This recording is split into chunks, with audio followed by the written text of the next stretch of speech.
It's hard for us humans to make any kind of clean predictions about highly nonlinear dynamical systems. But again, to your point, we might be very surprised what classical learning systems might be able to do about even fluid. Yes, exactly. I mean, fluid dynamics, Navier-Stokes equations, these are traditionally thought of as very, very difficult, intractable problems to do on classical systems. They take enormous amounts of compute, weather prediction systems, these kind of things all involve fluid dynamics calculations. But again, if you look at something like VO, our video generation model, it can model liquids quite well, surprisingly well, and materials, specular lighting. I love the ones where, there's people who generate videos where there's like clear liquids going through hydraulic presses and then being squeezed out. I used to write physics engines and graphics engines in my early days in gaming, and I know it's just so painstakingly hard to build programs that can do that. And yet somehow these systems are, reverse engineering from just watching YouTube videos. So presumably what's happening is it's extracting some underlying structure around how these materials behave.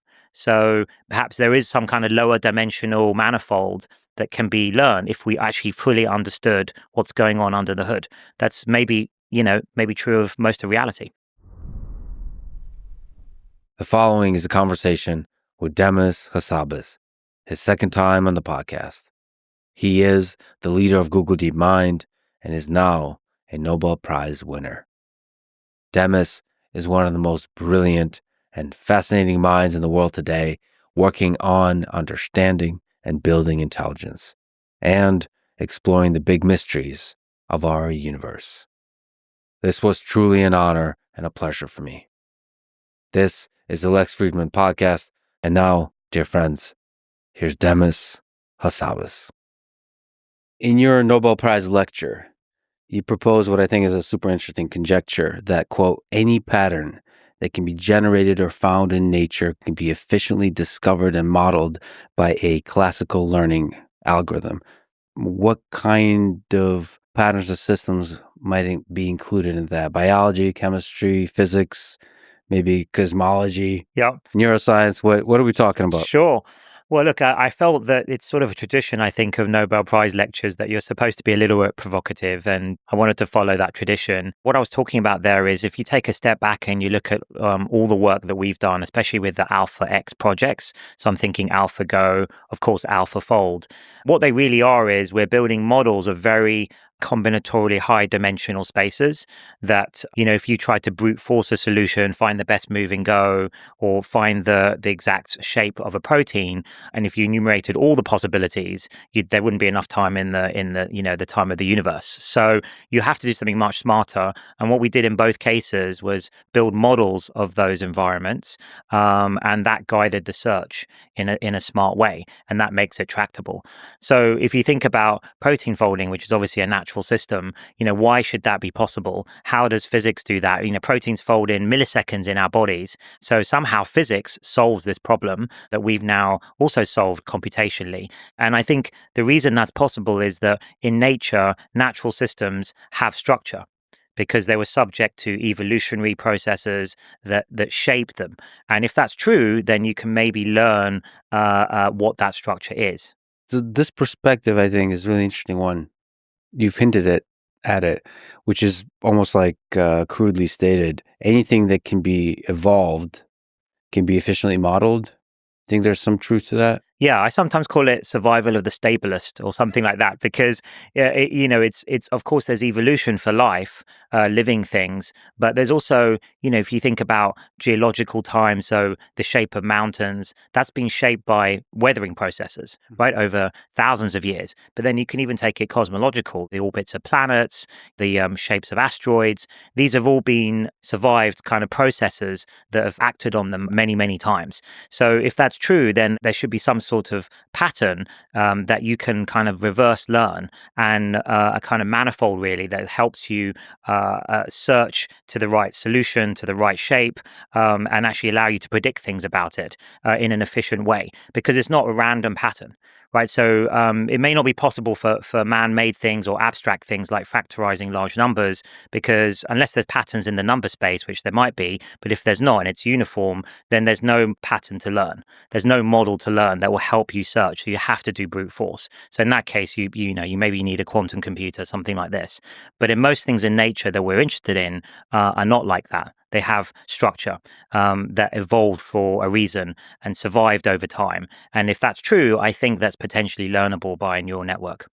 It's like nature's doing a search process, and it's so fascinating that it's in that search process is creating systems that can be efficiently modeled. Yes, It's right. Yeah. so interesting. So they can be efficiently rediscovered or recovered, because nature's not random, right? Everything that we see around us, including like the elements that are more stable, all of those things, they're subject to some kind of selection process, pressure. Do you think, because you're also a fan of theoretical computer science and complexity, do you think we can come up with a kind of complexity class, like a complexity zoo type of class, where maybe it's the set of learnable systems, the set of learnable natural systems, LNS? Yeah. This is a Demis A new class. Hassabis new class of systems that could be actually learnable by classical systems in this kind of way, natural systems that can be modeled efficiently. Yeah. I mean, I've always been fascinated by the P equals MP question and what is modelable by classical systems, i.e., non-quantum systems, Turing machines in effect. And that's exactly what I'm working on actually in kind of my few moments of spare time with a few colleagues about should there be, maybe a new class of problem that is solvable by this type of neural network process and kind of mapped onto these natural systems. So, the things that exist in physics and have structure. So I think that could be a very interesting new way of thinking about it. And it sort of fits with the way I think about physics in general, which is that, I think information is primary. Information is the most sort of fundamental unit of the universe, more fundamental than energy and matter. I think they can all be converted into each other, but I think of the universe as a kind of informational system. So when you think of the universe as an informational system, then the P equals NP question is a physics question. That's right. And it's a question that can help us actually solve the entirety of this whole thing going on. Yeah, I think it's one of the most fundamental questions, actually, if you think of physics as informational. And the answer to that, I think, is going to be, very enlightening. More specific to the P and NP question, this, again, some of the stuff we're saying is kind of crazy right now. Just like the Christian Edmondson Nobel Prize speech controversial thing that he said sounded crazy, and then you went and got a Nobel Prize for this with John Jumper, solved the problem. So let me just stick to the P equals NP. Do you think there's something in this thing we're talking about that could be shown if you can do something like polynomial time or constant time compute ahead of time and construct this gigantic model, then you can solve some of these extremely difficult problems in a theoretical computer science kind of way? Yeah, I think that there are actually a huge class of problems that could be couched in this way, the way we did AlphaGo and the way we did AlphaFold, where you model what the dynamics of the system is, the properties of that system, the environment that you're trying to understand, and then that makes the search for the solution or the prediction of the next step efficient, basically polynomial time, so tractable by a classical system, which a neural network is. It runs on normal computers, right? Classical computers, Turing machines in effect. And I think it's one of the most interesting questions there is how far can that paradigm go?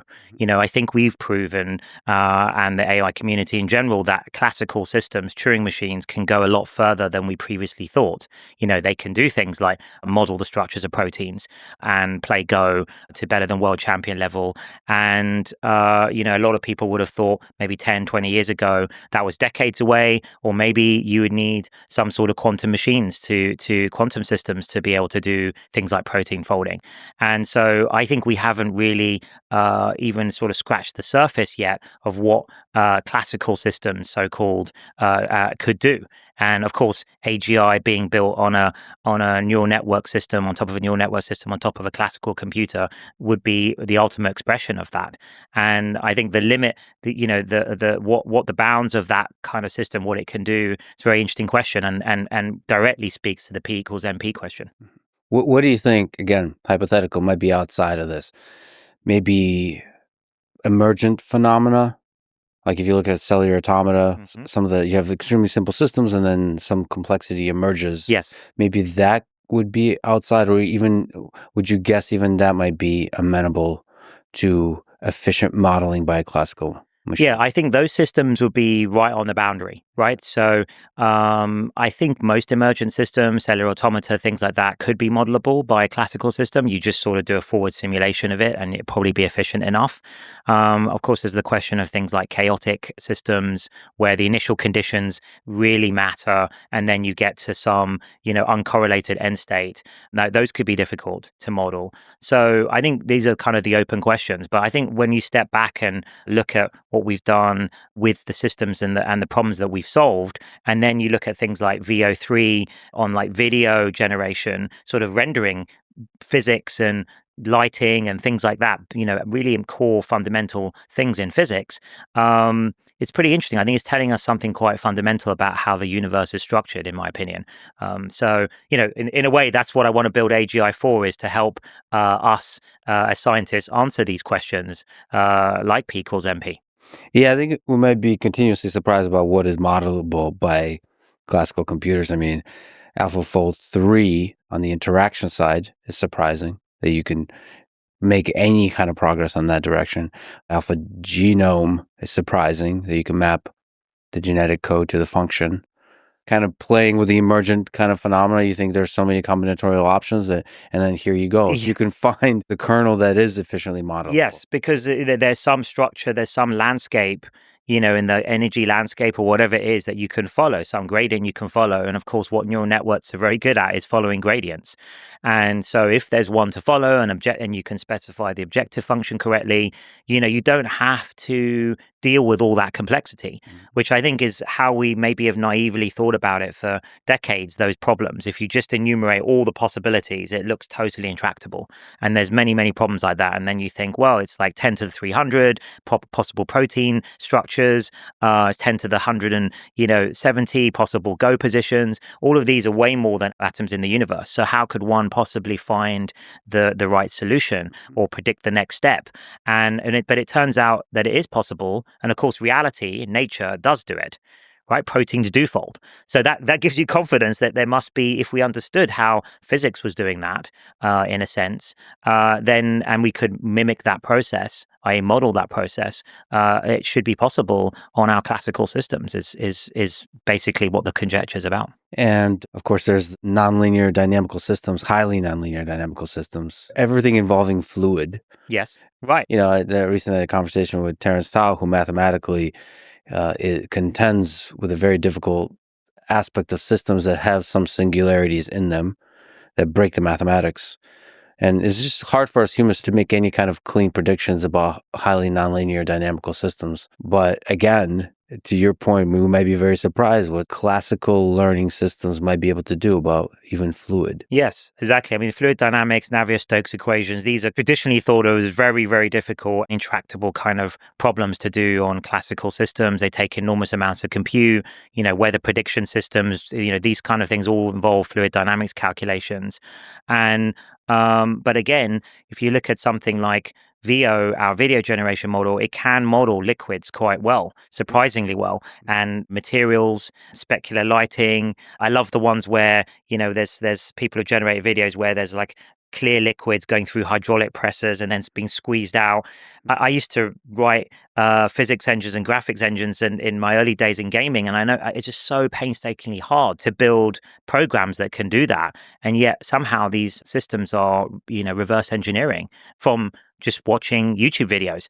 So presumably what's happening is it's extracting some underlying structure around how these materials behave. So perhaps there is some kind of lower dimensional manifold that can be learned if we actually fully understood what's going on under the hood. That's maybe true of most of reality. Yeah, I've been continuously, precisely by this aspect of VO3, I think a lot of people highlight different aspects, including the comedic and the meme and all that kind of stuff. And then the ultra realistic ability to capture humans in a really nice way that's compelling and feels close to reality, and then combine that with native audio. All of those are marvelous things about VO3, but exactly the thing you're mentioning, which is the physics. Yeah. It's not perfect, but it's pretty damn good. And then the really interesting scientific question is, what is it understanding about our world in order to be able to do that? Because of the cynical take with the diffusion models, there's no way it understands anything. But it seems, I mean, I don't think you can generate that kind of video without understanding. And then our own philosophical notion of what it means to understand then is like brought to the surface. Like, to what degree do you think VO3 understands our world? I think to the extent that it can predict the next frames, in a coherent way, that is a form, of understanding, right? Not in the anthropomorphic version of, it's not some kind of deep philosophical understanding of what's going on. I don't think these systems have that, but they certainly have modeled enough of the dynamics, put it that way, that they can pretty accurately generate whatever it is, 8 seconds of consistent video that by eye, at least, at a glance, is quite hard to distinguish what the issues are. And imagine that in 2 or 3 more years' time. That's the thing I'm thinking about, and how incredible they will look, given where we've come from, the early versions of that 1 or 2 years ago. And so the rate of progress is incredible. And I think I'm like you, is like a lot of people love all of the stand-up comedians, and the actually captures a lot of human dynamics very well, and body language. But actually the thing I'm most impressed with and fascinated by is the physics behavior, the lighting and materials and liquids, and it's pretty amazing that it can do that. And I think that shows that it has some notion of at least intuitive physics, right? How things are supposed to work intuitively, maybe the way that a human child would understand physics, right? As opposed to a PhD student really being able to unpack all the equations. It's more of an intuitive physics understanding. Well, that intuitive physics understanding, that's the base layer. That's the thing people sometimes call like common sense. Like it really understands something. I think that really surprised a lot of people. It blows my mind that I just didn't think it would be possible to generate that level of realism without understanding. There's this notion that you can only understand the physical world by having an embodied AI system, a robot that interacts with that world. That's the only way to construct an understanding of that world. Yeah. But VO3 is directly challenging that, Right. It feels like. Yes. And it's very interesting, even if you were to ask me 5-10 years ago, I would have said, even though I was immersed in all of this, I would have said, well, yeah, you probably need to understand intuitive physics. Like if I push this off the table, this glass, it will maybe shatter, and the liquid will spill out, right? So we know all of these things. But I thought that, and there's a lot of theories in neuroscience, it's called action in perception, where, you need to act in the world to really, truly perceive it in a deep way. And there was a lot of theories about you'd need embodied intelligence or robotics or something, or maybe at least simulated action, so that you would understand things like intuitive physics. But it seems like you can understand it through passive observation, which is pretty surprising to me. And again, I think hints at something underlying about the nature of reality, in my opinion, beyond just the cool videos that it generates. And of course, there's next stages is maybe even making those videos interactive, so one can actually step into them and move around them, which would be really mind blowing, especially given my games background. So you can imagine. And then I think we're starting to get towards what I would call a world model, a model of how the world works, the mechanics of the world, the physics of the world, and the things in that world. And of course, that's what you would need for a true AGI system. I have to talk to you about video games. So Yes. you were being a bit trolly. I think you're having more and more fun on Twitter, on X, which is great to see. So a guy named Jimmy Apples tweeted, "Let me play a video game of my VO3 videos already. Google cooked so good. Playable world models when," spelled WEN ? And then you quote tweeted that with, "Now wouldn't that be something?" So how hard is it to build game worlds with AI? Maybe can you look out into the future of video games 5-10 years out? What do you think that looks like? Well, games were my first love, really, and doing AI for games was the first thing I did professionally in my teenage years, and was the first major AI systems that I built. And I always want to have, I want to scratch that itch one day and come back to that. So, and I will do, I think. And I think I sort of dream about, what would I have done back in the 90s if I'd had access to the kind of AI systems we have today? And I think you could build absolutely mind blowing games. And I think the next stage is I always used to love making all the games I've made are open world games. So they're games where there's a simulation and then there's AI characters and then the player interacts with that simulation and the simulation adapts to the way the player plays. And I always thought they were the coolest games because so games like Theme Park that I worked on where everybody's game experience would be unique to them, right? Because you're kind of co-creating the game. Right. We set up the parameters, we set up initial conditions, and then you as the player immersed in it, and then you are co-creating it with the simulation. But of course, it's very hard to program open world games. You've got to be able to create content whichever direction the player goes in, and you want it to be compelling no matter what the player chooses. And so it was always quite difficult to build things like cellular automata, actually, type of those kind of classical systems which created some emergent behavior. But they're always a little bit fragile, a little bit limited. Now we're maybe on the cusp in the next few years, 5, 10 years, of having AI systems that can truly create around your imagination, can sort of dynamically change the story and storytell the narrative around and make it dramatic no matter what you end up choosing. So it's like the ultimate choose your own adventure sort of game. And, I think maybe we're within reach if you think of a kind of interactive version of VO and then wind that forward 5 to 10 years and imagine how good it's going to be. Yeah, so you said a lot of super interesting stuff there. So one, the open world built into that is a deep personalization, the way you've described it. So it's not just that it's open world, like you can open any door and there'll be something there. It's that the choice of which door you open in an unconstrained way defines the worlds you see. So some games try to do that. They give you choice. Yes. But it's really just an illusion of choice because you only like Stanley Parable, this game I recently played. It's really, there's a couple of doors and it really just takes you down a narrative. Stanley Parable is a great video game. I recommend people play that kind of in a meta way mocks the illusion of choice, and there's philosophical notions of free will and so on. But I do like, one of my favorite games of Elder Scrolls is Daggerfall, I believe, that they really played with a like random generation of the dungeons. Yeah. Of if you can step in and they give you this feeling of an open world. And there you mentioned interactivity. You don't need to interact. That's a first step because you don't need to interact that much. You just, when you open the door, whatever you see is randomly generated for you. Yeah. And that's already an incredible experience because you might be the only person to ever see that. Yeah, exactly. And so, but what you'd like is a little bit better than just sort of a random generation, right? So you'd like, and also better than a simple A/B hard coded choice, right? That's not really open world, right? As you say, it's just giving you the illusion of choice. What you want to be able to do is potentially anything in that game environment, and I think the only way you can do that is to have generated systems that will generate that on the fly. Of course, you can't create infinite amounts of game assets, right? It's expensive enough already how AAA games are made today. And that was obvious to us back in the 90s when I was working on all these games. I think maybe Black and White was the game that I worked on, early stages of that had still probably the best learning AI in it. It was an early reinforcement learning system that you were looking after this mythical creature and growing it and nurturing it. And depending how you treated it, it would treat the villagers in that world in the same way. So if you were mean to it, it would be mean. If you were good, it would be protective.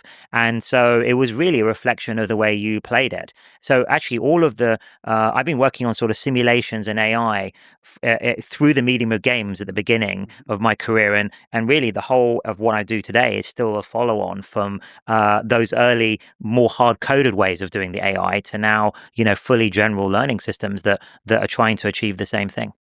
Yeah, it's been interesting, hilarious, and fun to watch you and Elon obviously itching to create games because you're both gamers. And one of the sad aspects of your incredible success in so many domains of science, like serious adult stuff, Yeah.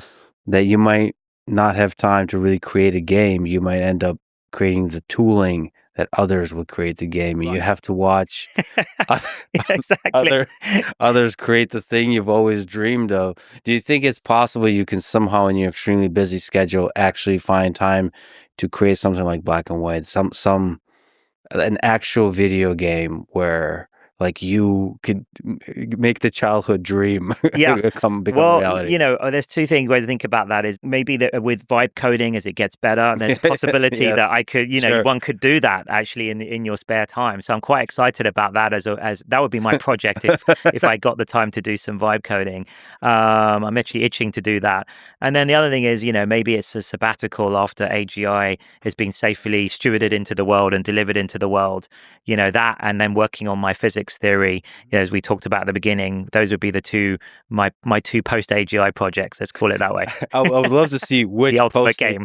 post AGI which you choose, solving the problem that some of the smartest people in human history contended with, so P equals NP, or creating a cool video game. Yeah. Well, but in my world they'd be related because it would Sure. be an open world simulated game, as realistic as possible. So what is the universe? That's speaking to the same question, right? And P equals MP. I think all these things are related, at least in my mind. I mean, in a really serious way, it's like video games sometimes are looked down upon as just this fun side activity, but especially as AI does more and more of the difficult, boring tasks, something we in modern world call work. Video games is the thing in which we may find meaning, in which we may find like what to do with our time. You could create incredibly rich, meaningful experiences. Like that's what human life is.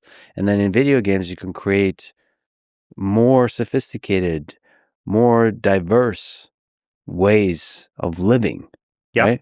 I That's the think whole so. idea. I mean, those of us who love games, and I still do, um, it's almost can let your imagination run wild, right? Like I used to love games, and working on games so much because it's the fusion, especially in the 90s and early 2000s, the sort of golden era, maybe the 80s of the games industry, and it was all being discovered. New genres were being discovered. We weren't just making games; we felt we were creating a new entertainment medium that never existed before, especially with these open world games and simulation games where you as the player were co-creating the story. There's no other media, entertainment media, where you do that, where you as the audience actually co-create the story.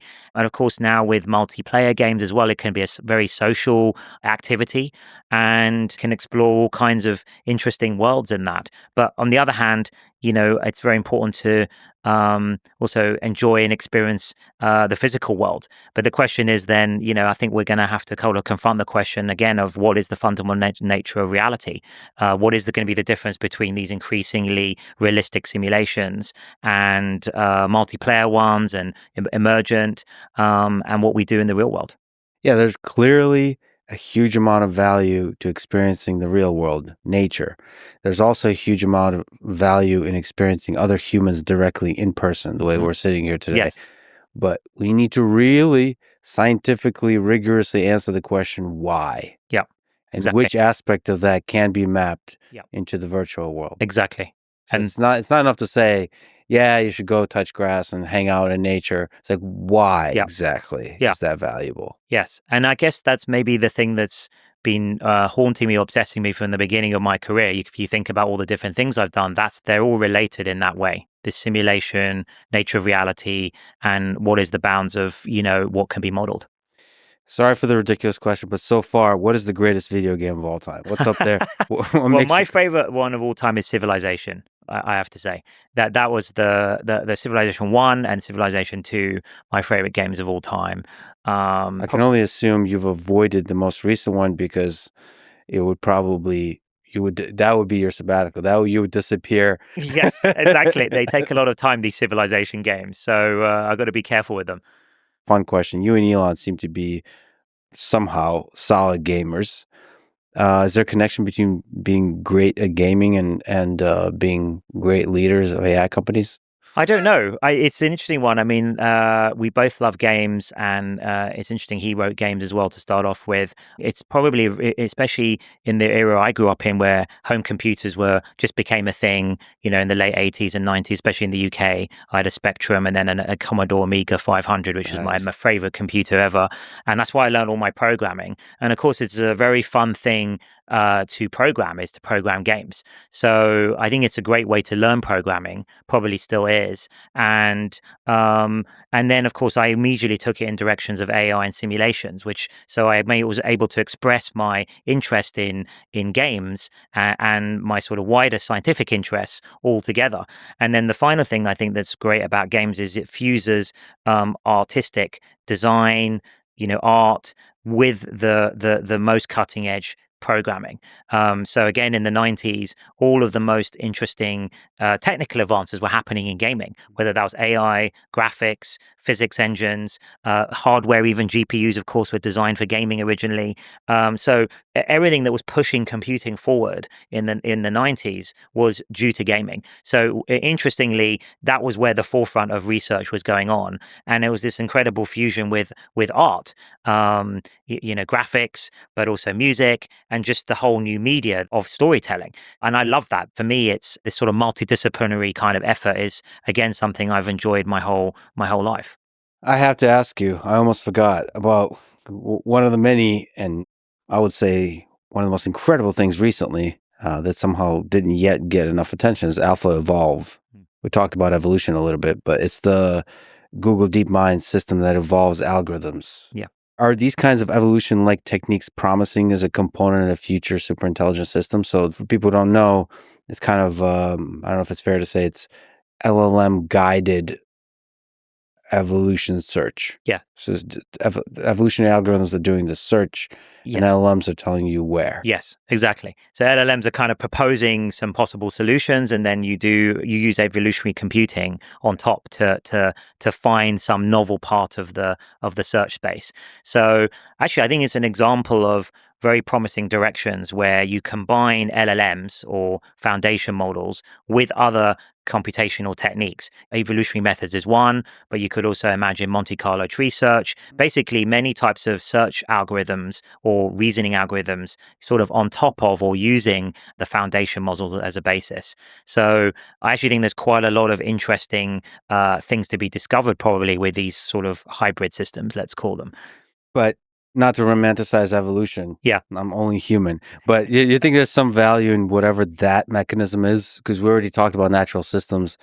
Do you think where there's a lot of low-hanging fruit of us understanding being able to model, being able to simulate evolution, and then using that whatever we understand about that nature-inspired mechanism to then do search better and better and better? Yes.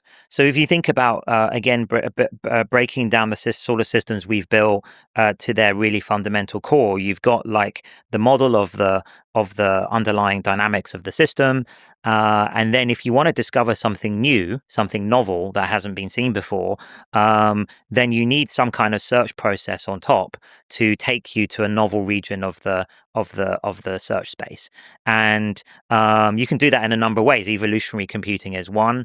With AlphaGo, we just use Monte Carlo tree search, right? And that's what found Move 37, the new kind of never seen before strategy in Go. And so that's how you can go beyond potentially what is already known. So the model can model everything that you currently know about, right? All the data that you currently have. But then how do you go beyond that? So that starts to speak about the ideas of creativity. How can these systems create something new, discover something new? Obviously, this is super relevant for scientific discovery or pushing science and medicine forward, which we want to do with these systems.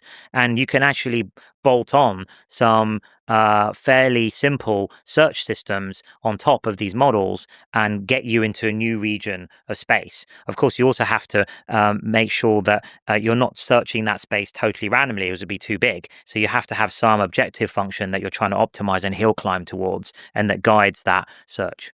But there's some mechanism of evolution that are interesting, maybe in the space of programs, but then the space of programs is an extremely important space because you can probably generalize to everything. But, for example, mutation. So it's not just Monte Carlo tree search where it's like a search. you could every once in a while Combine things. Yeah. combine things, Yeah. alter like a components of a thing. Yes. So then, what evolution is really good at is not just the natural selection, it's combining things and building increasingly complex hierarchical systems. Yes. So that component is super interesting, Yeah. especially like with AlphaEvolve in the space of programs. Yeah, exactly. So you can get a bit of an extra property out of evolutionary systems, which is some new emergent capability may come about. Yes. Right. Of course, like happened with life. Interestingly, with naive sort of traditional evolutionary computing methods without LLMs and the modern AI, the problem with them, they were very well studied in the 90s and early 2000s and some promising results. But the problem was they could never work out how to evolve new properties, new emergent properties. You always had a sort of subset of the properties that you put into the system. But maybe if we combine them with these foundation models, perhaps we can overcome that limitation. Obviously, natural evolution clearly did, because it did evolve new capabilities, right? So bacteria to where we are now. So clearly that it must be possible with evolutionary systems to generate new patterns, going back to the first thing we talked about, and new capabilities and emergent properties. And maybe we're on the cusp of discovering how to do that. Yeah, listen, AlphaEvolve is one of the coolest things I've ever seen. I've on my desk at home, most of my time is spent behind that computer is just programming, and next to the three screens is a skull of a Tiktaalik, which is one of the early organisms that crawled out of the water onto land, and I just kind of watch that little guy. It's like whatever the computation mechanism of evolution is quite incredible. Yes. It's truly, truly incredible. Yeah. Now, whether that's exactly the thing we need to do our search, but never dismiss the power of nature, what it did here. Yeah. And it's amazing, which is a relatively simple algorithm, right, effectively, and it can generate all of this immense complexity. It emerges, obviously running over 4 billion years of time, but it's you can think about that as, again, a search process that ran over the physics substrate of the universe for a long amount of computational time, but then it generated all this incredible rich diversity. So many questions I want to ask you. So one, you do have a dream. One of the natural systems you want to try to model is a cell. Yes. That's a beautiful dream. I could ask you about that. I also, just for that purpose, on the AI scientist front, just broadly. So there's a essay from Daniel Kokotayo, Scott Alexander, and others that outlines steps along the way to get to ASI, and has a lot of interesting ideas in it. One of which is including a superhuman coder and a superhuman AI researcher. And in that, there's a term of research taste that's really interesting. So in everything you've seen, do you think it's possible for AI systems to have research taste, to help you in the way that AI co-scientist does, to help steer human brilliant scientists, and then potentially by itself to figure out what are the directions where you want to generate truly novel ideas? Because that seems to be like a really important component of how to do great science. Yeah, I think that's going to be one of the hardest things to mimic or model is this idea of taste or judgment.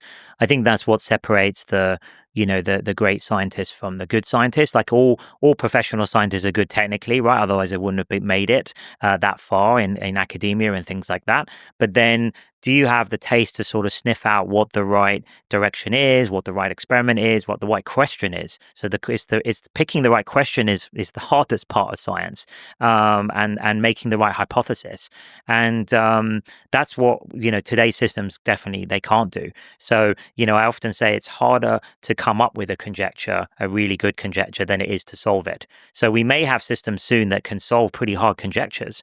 I maths Olympiad problems where we alpha proof last year, our system got silver medal in that, really hard problems. Maybe eventually we'll better solve a Millennium Prize kind of problem, but could a system have come up with a conjecture worthy of study that someone like Terence Tao would have gone, you know what, that's a really deep question about the nature of maths, or the nature of numbers or the nature of physics. And that is far harder type of creativity. And we don't really know, today's systems clearly can't do that. And we're not quite sure what that mechanism would be, this kind of leap of imagination, like Einstein had when he came up with, special relativity and then general relativity with the knowledge he had at the time. And for conjecture, you want to come up with a thing that's interesting, it's amenable to proof. Yes. So like it's easy to come up with a thing that's extremely difficult. Yeah. It's easy to come up with a thing that's extremely easy, but that at that very edge, that sweet spot, right? Of basically advancing the science and splitting the hypothesis space into two, ideally, right? Whether if it's true or not true, you've learned something really useful, and that's hard, and making something that's also falsifiable and within sort of the technologies that you currently have available. So it's a very creative process, actually, highly creative process that I think just a kind of naive search on top of a model won't be enough for that.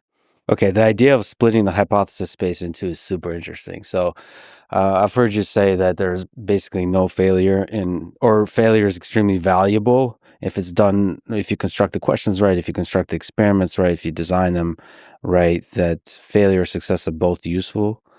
So Yes. perhaps because it splits the hypothesis space in two, it's like a binary search. That's right. So when you do real blue sky research, there's no such thing as failure, really, as long as you're picking experiments and hypotheses that meaningfully split the hypothesis space. So, and you can learn something kind of equally valuable from an experiment that doesn't work. That should tell you, if you've designed an experiment well and your hypotheses are interesting, it should tell you a lot about where to go next. And then you're effectively doing a search process and using that information in very helpful ways. So to go to your dream of modeling a cell, what are the big challenges that lay ahead for us to make that happen? We should maybe highlight that AlphaFold. I mean, there's just so many leaps. Yeah. So AlphaFold solved, if it's fair to say, protein folding, and there's so many incredible things we could talk about there, including the open sourcing, everything you've released. AlphaFold 3 is doing protein, RNA, DNA interactions, which is super complicated and fascinating. That's amenable to modeling. Alpha Genome predicts how small genetic changes, like if we think about single mutations, how they link to actual function. So it seems like it's creeping along to sophisticated, to much more complicated things like a cell, but a cell has a lot of really complicated components. Yeah.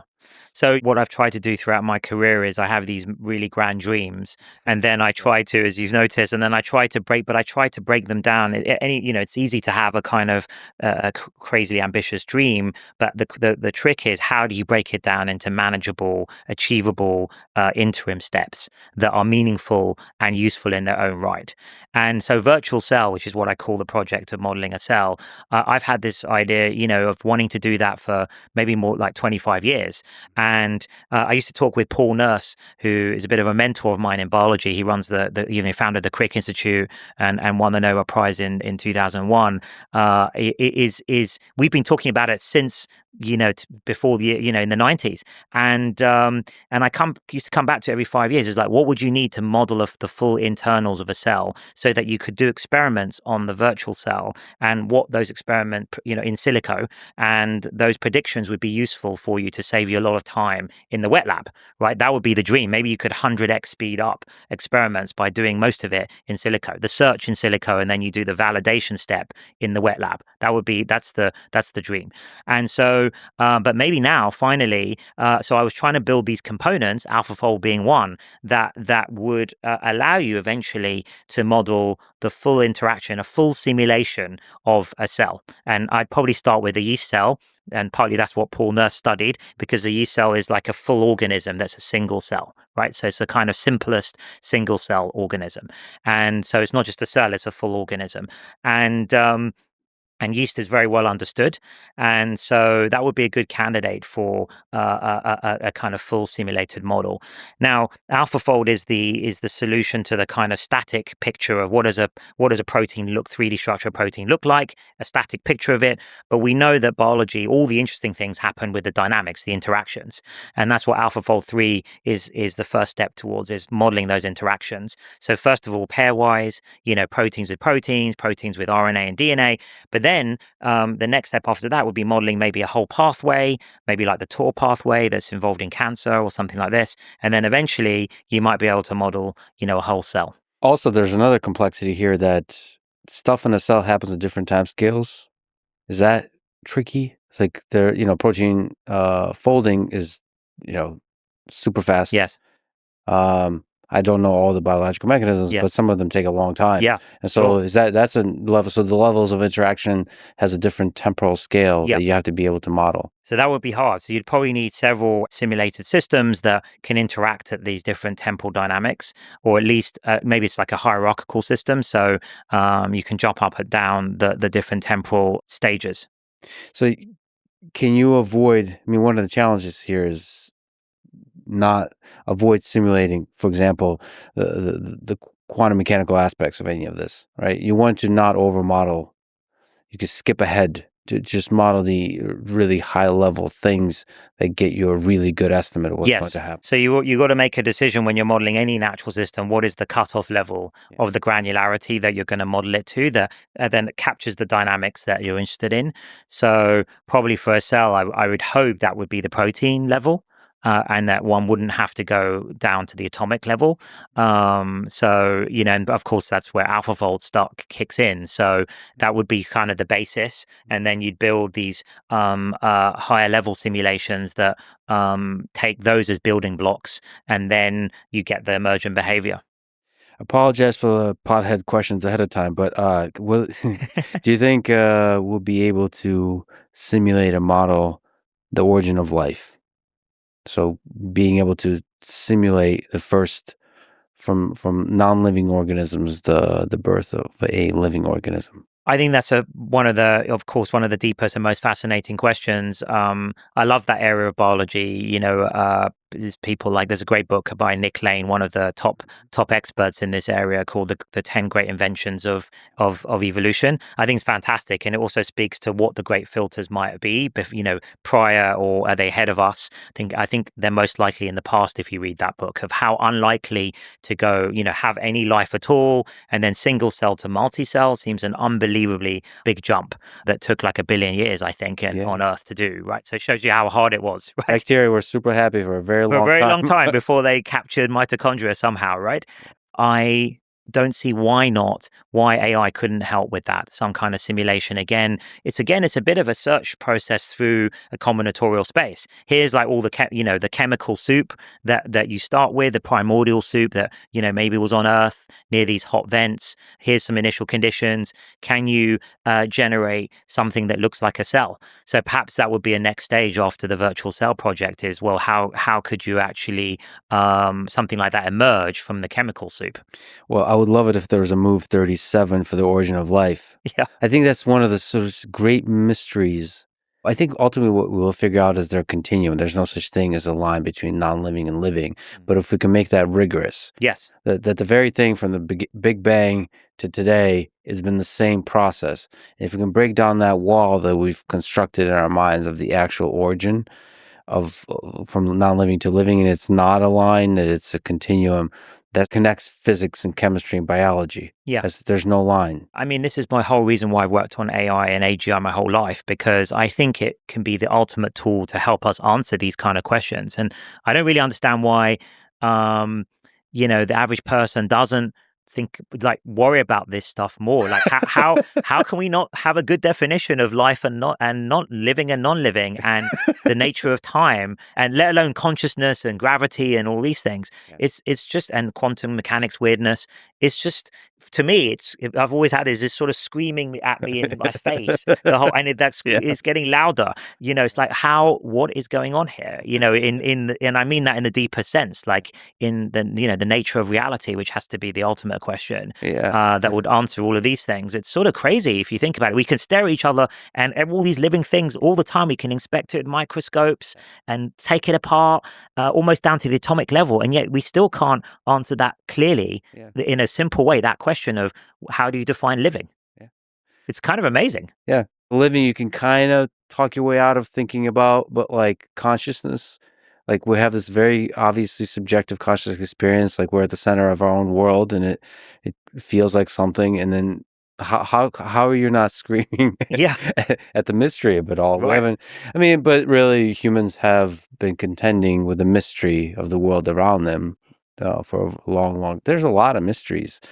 Like what's up with the sun and the rain? Yeah. Like what's that about? And then like last year we had a lot of rain, and this year we don't have rain. Like what did we do wrong? Humans have been asking that Yeah. question for a long time. Exactly. So I guess we've developed a lot of mechanisms to cope with this, Yeah. these deep mysteries that we can see, but we can't fully understand, and we have to just get on with daily life. Yeah. And we keep ourselves busy, right? In a way, do we keep ourselves distracted? I mean, weather is one of the most important questions of human history. That's the go-to small talk direction of Yes, the weather. especially in England. Yeah. And then which is, famously is an extremely difficult system to model. And even that system, the Google DeepMind has made progress on. Yes, we've created the best weather prediction systems in the world, and they're better than traditional fluid dynamics sort of systems that usually calculated on massive supercomputers, takes days to calculate it. We've managed to model a lot of the weather dynamics with neural network systems, with our WeatherNext system. And again, it's interesting that those kinds of dynamics can be modeled, even though they're very complicated, almost bordering on chaotic systems in some cases. A lot of the interesting aspects of that can be modeled by these neural network systems, including very recently we had, cyclone prediction of where, paths of hurricanes might go. Of course, super useful, super important for the world. And it's super important to do that very timely and very quickly, and as well as accurately. And I think it's a very promising direction, again, of simulating and so that you can run forward predictions and simulations of very complicated real world systems. I should mention that I've gotten a chance in Texas to meet a community of folks called the Storm Chasers. Yes. And what's really incredible about them, I need to talk to them more, is they're extremely tech savvy, because what they have to do is they have to use models to predict where the storm Yes. is. So it's this beautiful mix of like crazy Yes. enough to like go into the eye of the storm, Yeah. and like in order to protect your life and predict where the extreme events are going to be, they have to have increasingly sophisticated models of weather. Yeah. Yeah, it's a beautiful balance of like being in it as living organisms and the cutting edge of science. So they actually might be using DeepMind systems. So that's They are. Hopefully they are, and I'd love to join them on one of those chasers. They look amazing, right? To great. actually experience it one time. Exactly. And then also to experience the correct prediction of where something will come and how it's going to evolve. It's incredible. Yeah. You've estimated that we'll have AGI by 2030. So there's interesting questions around that. How will we actually know that we got there? And what may be the move 37 of AGI? My estimate is sort of 50% chance in the next 5 years. So, by 2030, let's say. And so I think there's a good chance that could happen. Part of it is what is your definition of AGI? Of course, people are arguing about that now, and mine's quite a high bar and always has been, of like, can we match the cognitive functions that the brain has, right? So we know our brains are pretty much general Turing machines, approximate, and of course we've created incredible modern civilization with our minds. So that also speaks to how general the brain is, and for us to know we have a true AGI, we would have to like make sure that it has all those capabilities. It isn't kind of a jagged intelligence where some things it's really good at, like today's systems, but other things it's really flawed at. And that's what we currently have with today's systems. They're not consistent. So you'd want that consistency of intelligence across the board. And then we have some missing, I think, capabilities, like sort of the true invention capabilities and creativity that we were talking about earlier. So you'd want to see those. How you test that? I think you just test it. One way to do it would be kind of brute force test of tens of thousands of cognitive tasks that we know that humans can do, and maybe also make the system available to a few hundred of the world's top experts, the Terence Taos of each subject area, and see if they can find, give them a month or two and see if they can find an obvious flaw in the system. And if they can't, then I think you're pretty, you can be pretty confident we have a fully general system. Maybe to push back a little bit, it seems like humans are really incredible as the intelligence improves across all domains to take it for granted.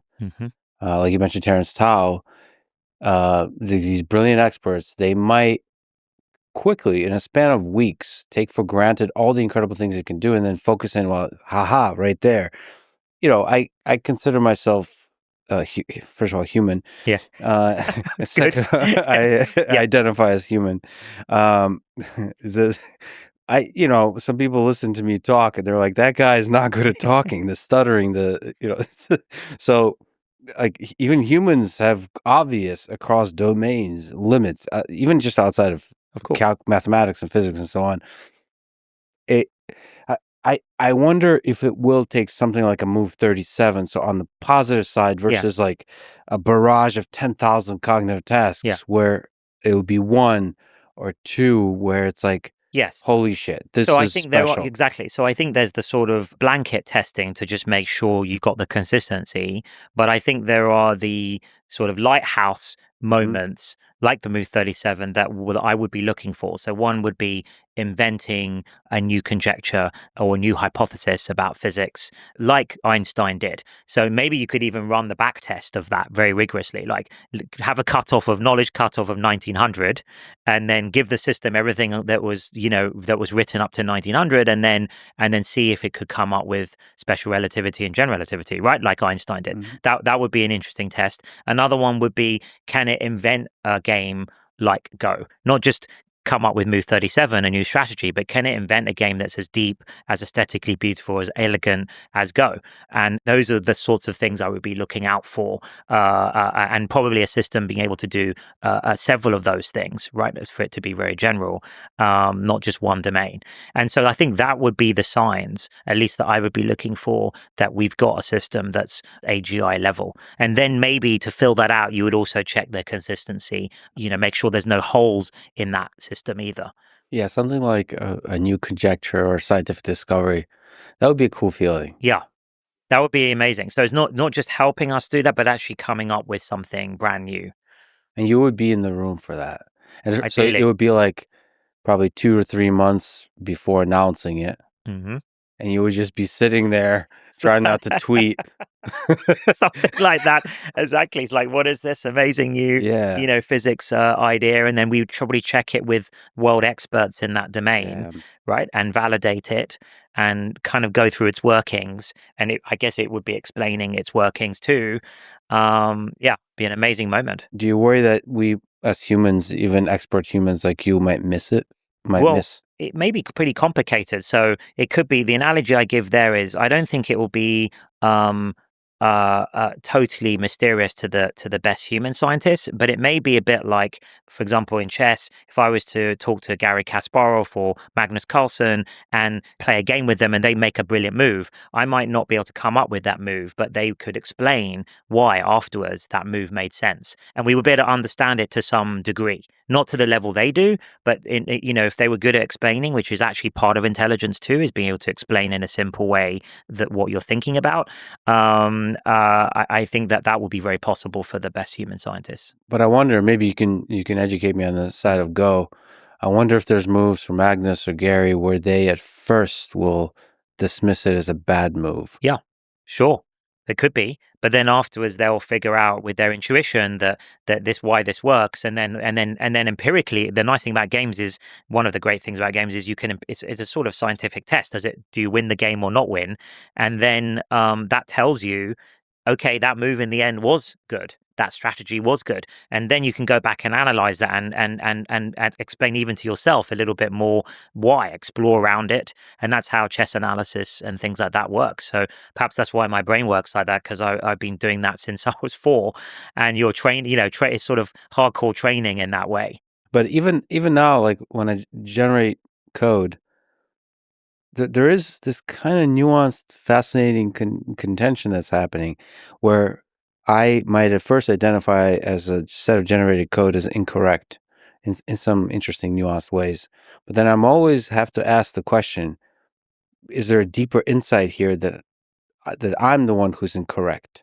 Mm-hmm. And that's going to, as the systems get more and more intelligent, you're going to have to contend with that. It's like, what do you, is this a bug or a Yes. feature of what you just came up with? Yeah, and they're going to be pretty complicated to do, but of course it will be. You can imagine also AI systems that are producing that code or whatever that is, and then human programmers looking at it, but also not unaided with the help of AI tools as well. So it's going to be kind of an interesting, maybe different AI tools to the ones that they're more, kind of monitoring tools to the ones that generated it.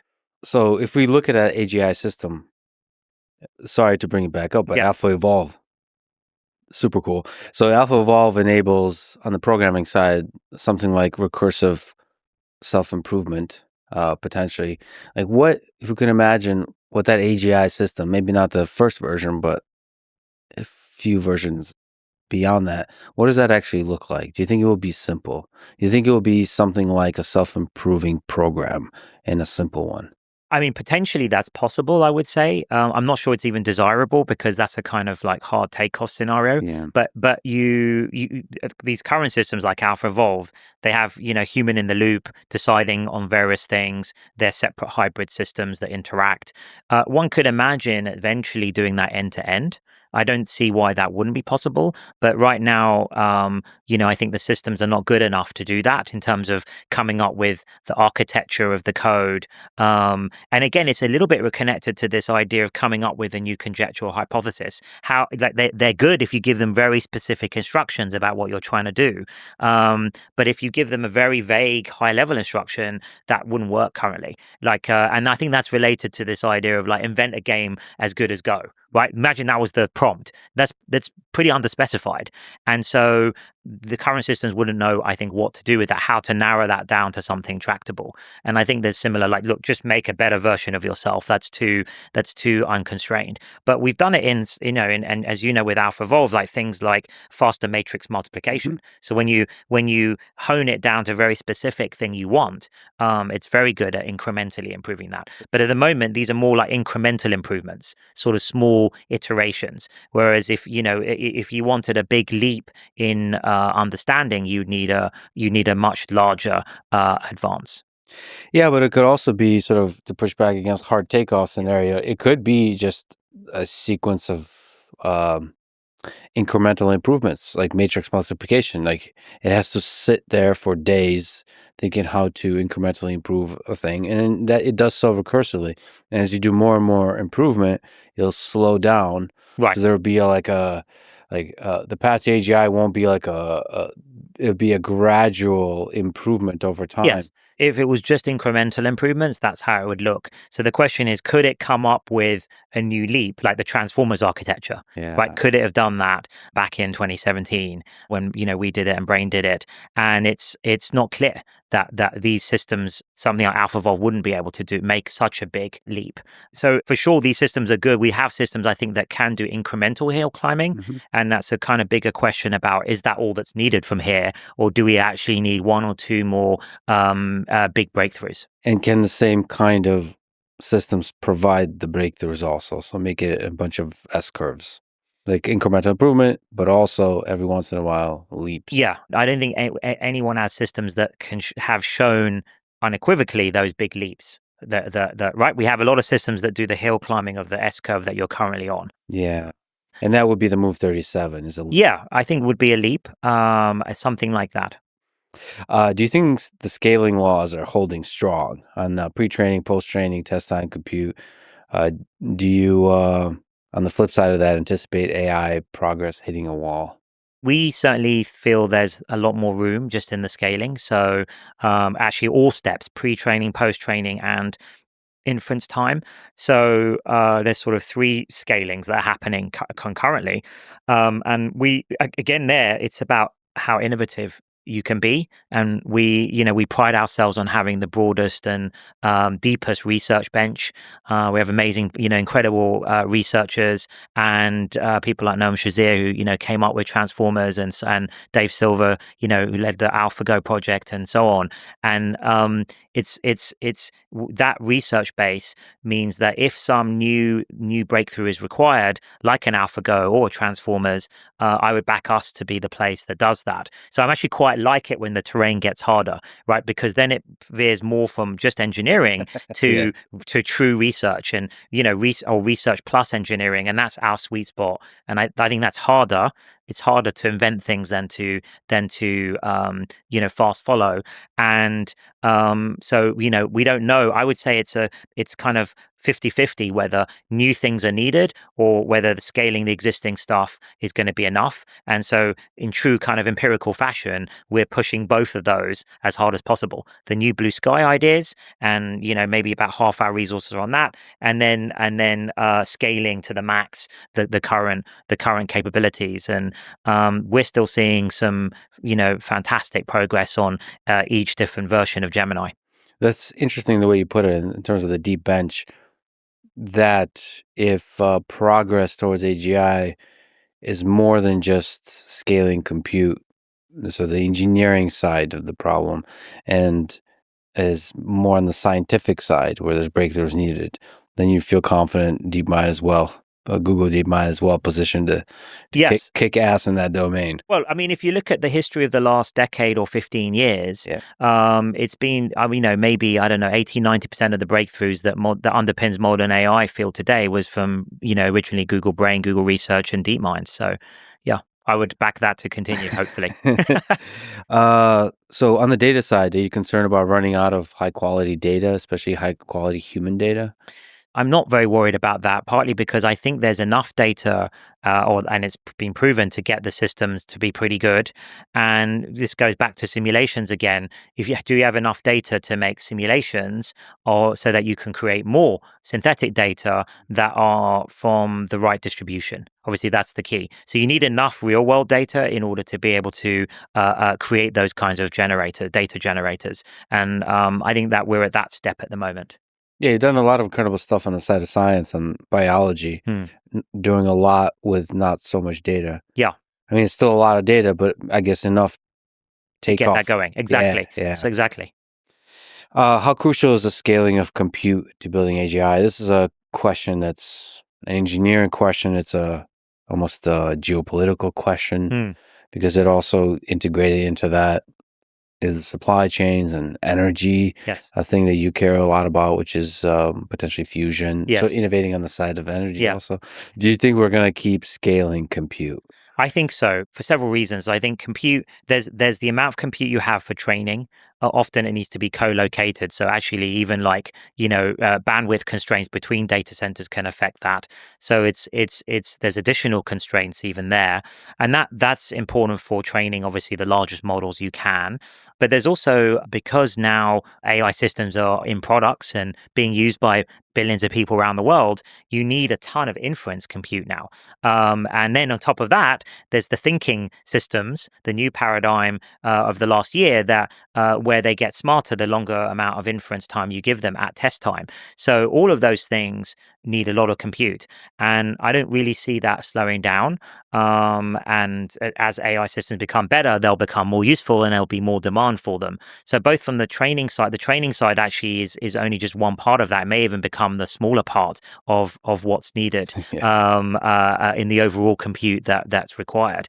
Yeah, that's one sort of almost meme kind of thing, which is like the success and the incredible aspects of VO3.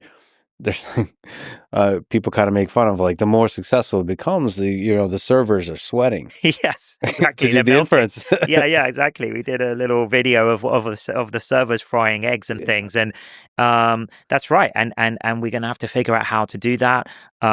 There's a lot of interesting hardware innovations that we do. As you know, we have our own TPU line, and we're looking at like inference only things, inference only chips, and how we can make those more efficient. We're also very interested in building AI systems, and we have done the help with energy usage. So help data center energy, like for the cooling systems, be efficient, grid optimization, and then eventually things like helping with plasma containment fusion reactors. We've done lots of work on that with Commonwealth Fusion, and also one could imagine reactor design, and then material design. I think is one of the most exciting new types of solar material, solar panel material.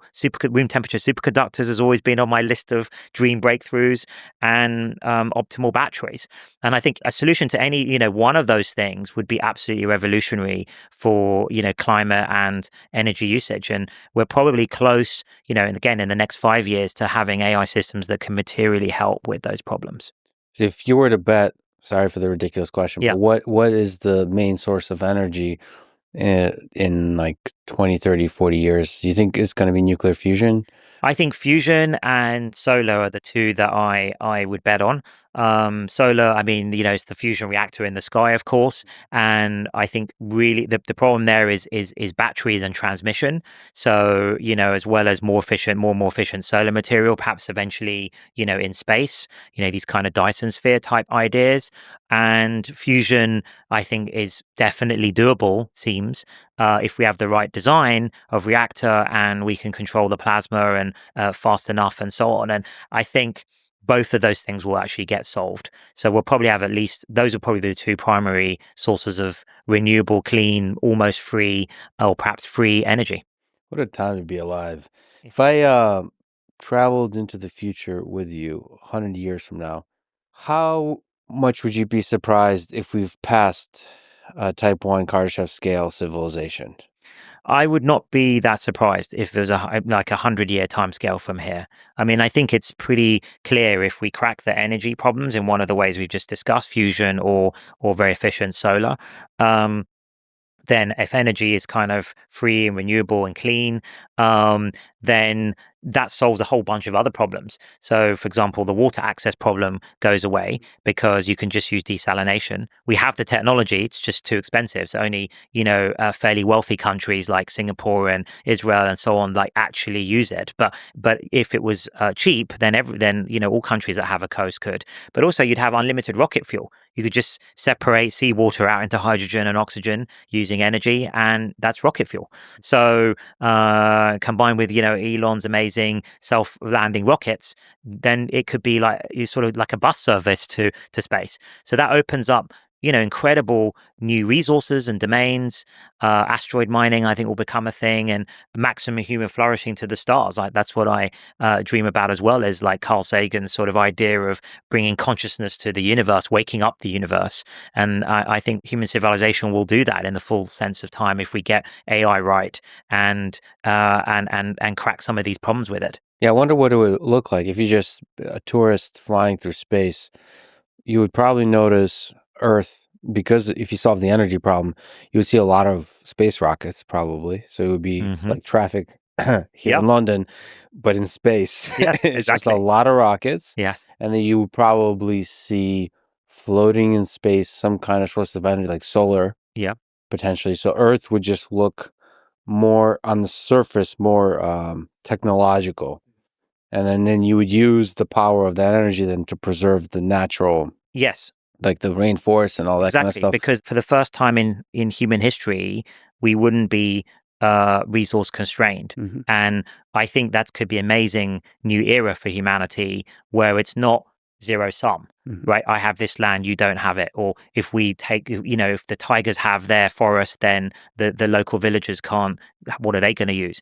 I think that this will help a lot. No, it won't solve all problems because there's still other human foibles that will still exist, but it will at least remove one. I think one of the big vectors, which is scarcity of resources, including land and more materials and energy.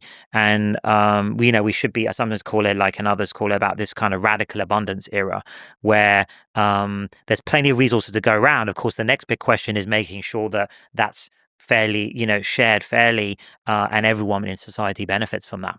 So there is something about human nature where I go, it's like Borat, like my neighbor, like like you start trouble.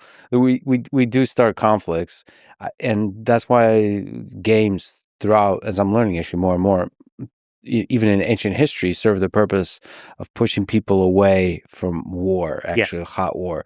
So maybe we can figure out increasingly sophisticated video games that pull us, that give us uh that visceral. scratch the itch Yeah, of like conflict, whatever that is about us, the human nature, and then avoid the actual hot wars that would come with increasingly sophisticated technologies, because we've long past the stage where the weapons we're able to create can actually just destroy all of human yeah. civilization. So it's no longer um that's no longer a great way to start shit with your neighbor. It's better to play a game of chess Or and football, or football. yeah. Yeah. And I think that's what my modern sport is. So, and I love football, watching it, and I just feel like, and I used to play it a lot as well. And it's it's it's it's very visceral and it's tribal, Mhm. and I think it does channel a lot of those energies into which I think is a kind of human need to belong to some group,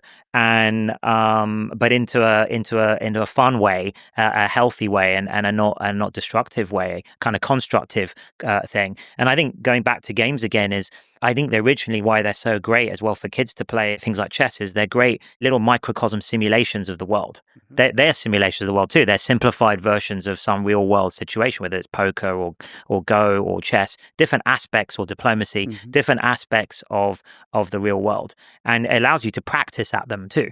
And because how many times do you get to practice a massive decision moment in your life? What job to take, what university to go to. You get maybe, I don't know, a dozen or so key decisions one has to make, and you've got to make those as best as you can. And games is a kind of safe environment, repeatable environment where you can get better at your decision making process. And it maybe has this additional benefit of channeling some energies into more creative and constructive pursuits. Well, I think it's also really important to practice losing and winning. Right. Like losing is a really, that's why I love games. That's why I love even things like Brazilian Jiu-Jitsu, Yeah. where you can get your ass kicked in a safe environment over and over. It reminds you about physics, about the way the world works, sometimes you lose, sometimes you win. You can still be friends with everybody. But Yeah. that feeling of losing, I mean, it's a weird one for us humans to like really like make sense of. Like that's just part of life. That is a fundamental part of life, is losing. Yeah, and I think in martial arts, as I understand it, but also in things like light chess, is a lot, at least the way I took it, it's a lot to do with self improvement, Mhm. self knowledge. That okay, so I did this thing. It's not about really being the other person. Mhm. It's about maximizing your own potential. If you do it in a healthy way, you learn to use victory and losses in a way. Don't get carried away with victory Yeah. and think you're just the best in the world. And the losses keep you humble, and always knowing there's always something more to learn. There's always a bigger expert that you can mentor you. I think you learn that. I'm pretty sure in martial arts, and I think that's also the way that at least I was trained in chess. And so, in the same way, and it can be very hardcore and very important. And of course, you want to win, but you also need to learn how to deal with setbacks in a healthy way. That and wire that feeling that you have when you lose something into a constructive thing of next time I'm going to improve this, right, or get better at this. There is something that's a source of happiness, a source of meaning, that improvement step. It's not about the winning or losing. Yes, the mastery. Yeah. There's nothing more satisfying in a way. It's like, oh wow, this thing I couldn't do before, now I can.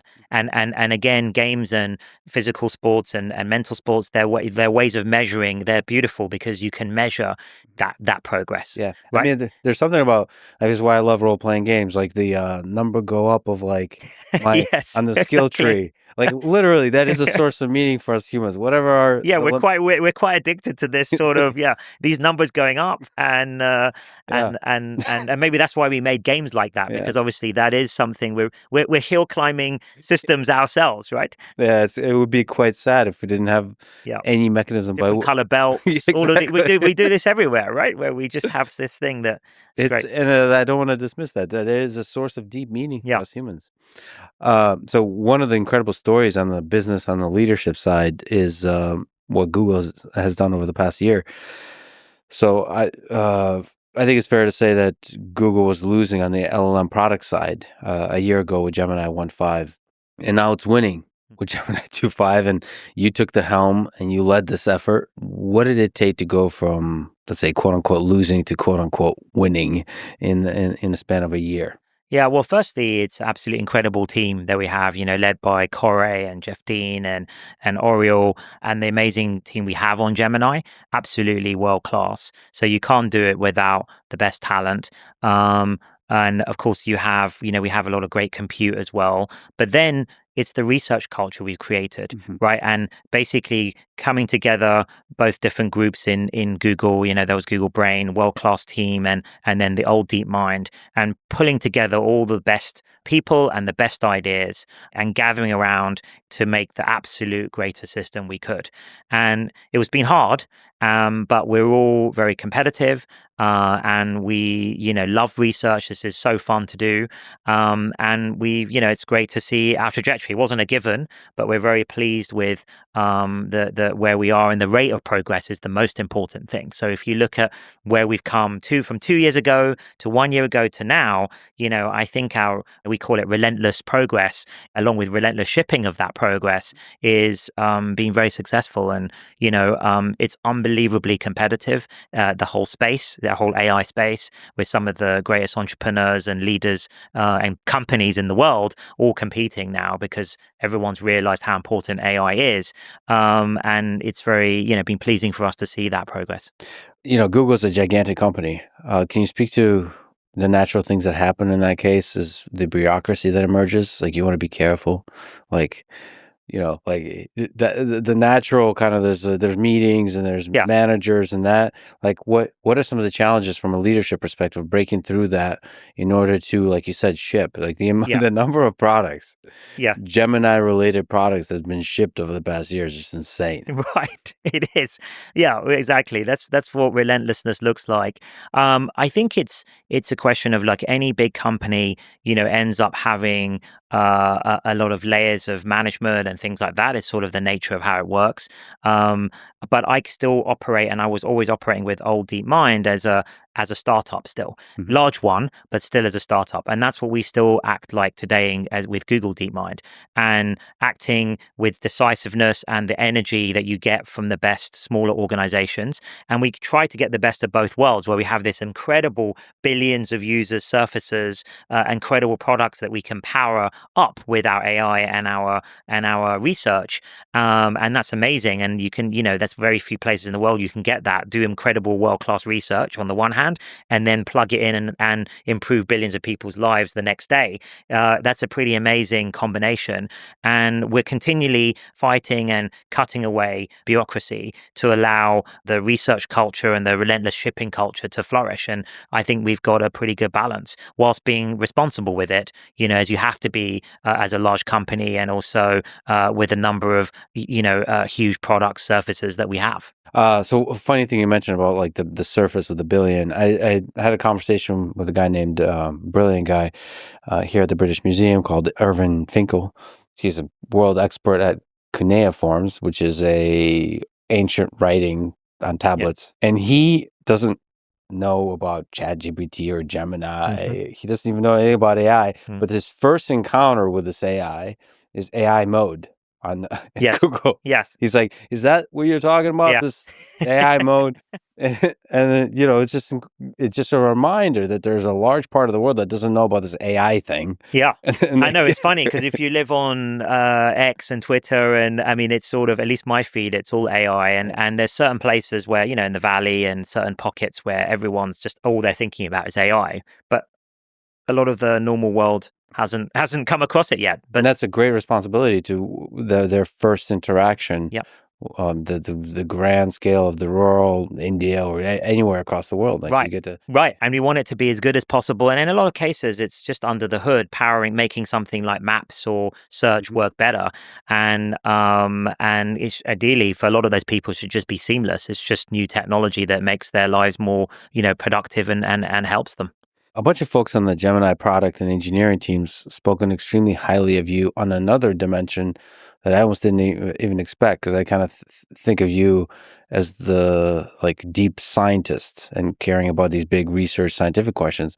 But they also said you're a great product guy, like how to create a thing that a lot of people would use and enjoy using. So Mm. can you maybe speak to what it takes to create a AI based product that a lot of people would enjoy using? Yeah, well, I mean, again, that comes back from my game design days where I used to design games for millions of gamers. People forget about that. I've had experience with cutting edge technology in product. That Right. that is how games was in the 90s.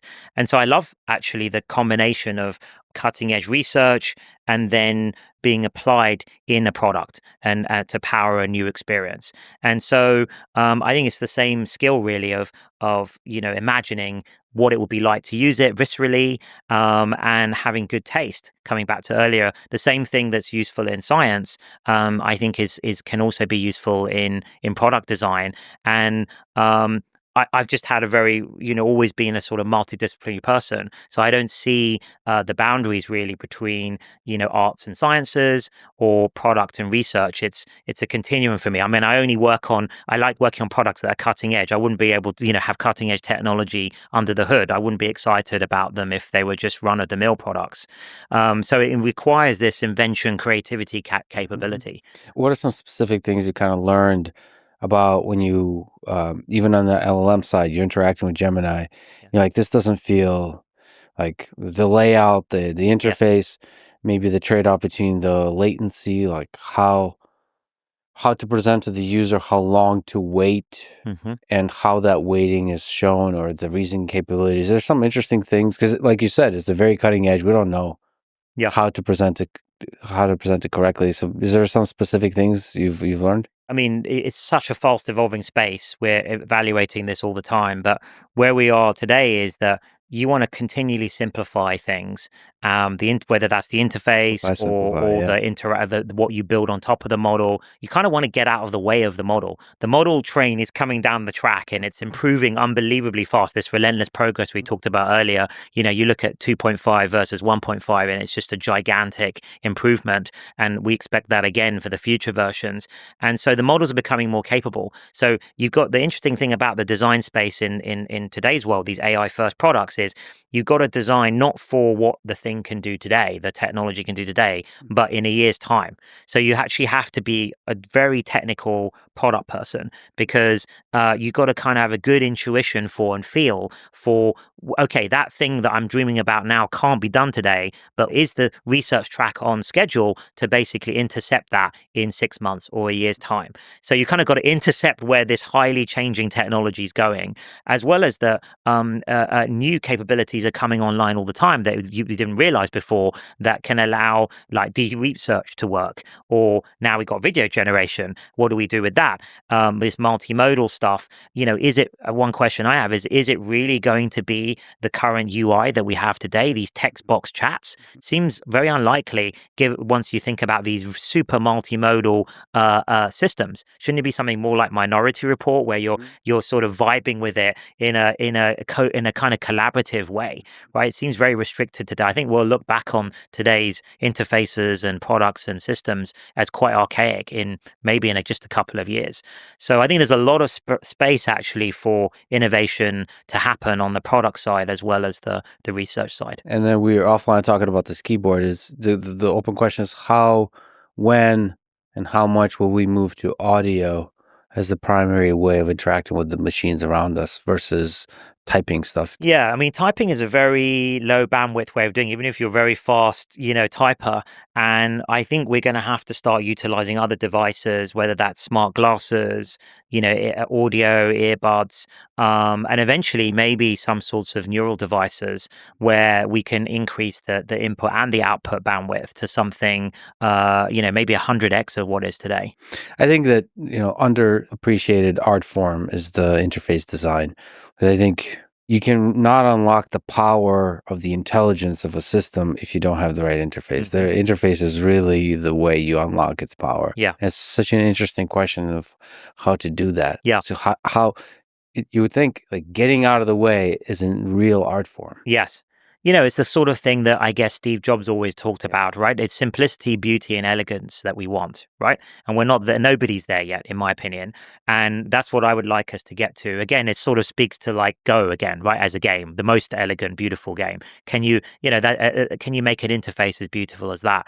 And actually, I think we're going to enter an era of AI generated interfaces that are probably personalized to you. So it fits the way that your aesthetic, your feel, the way that your brain works.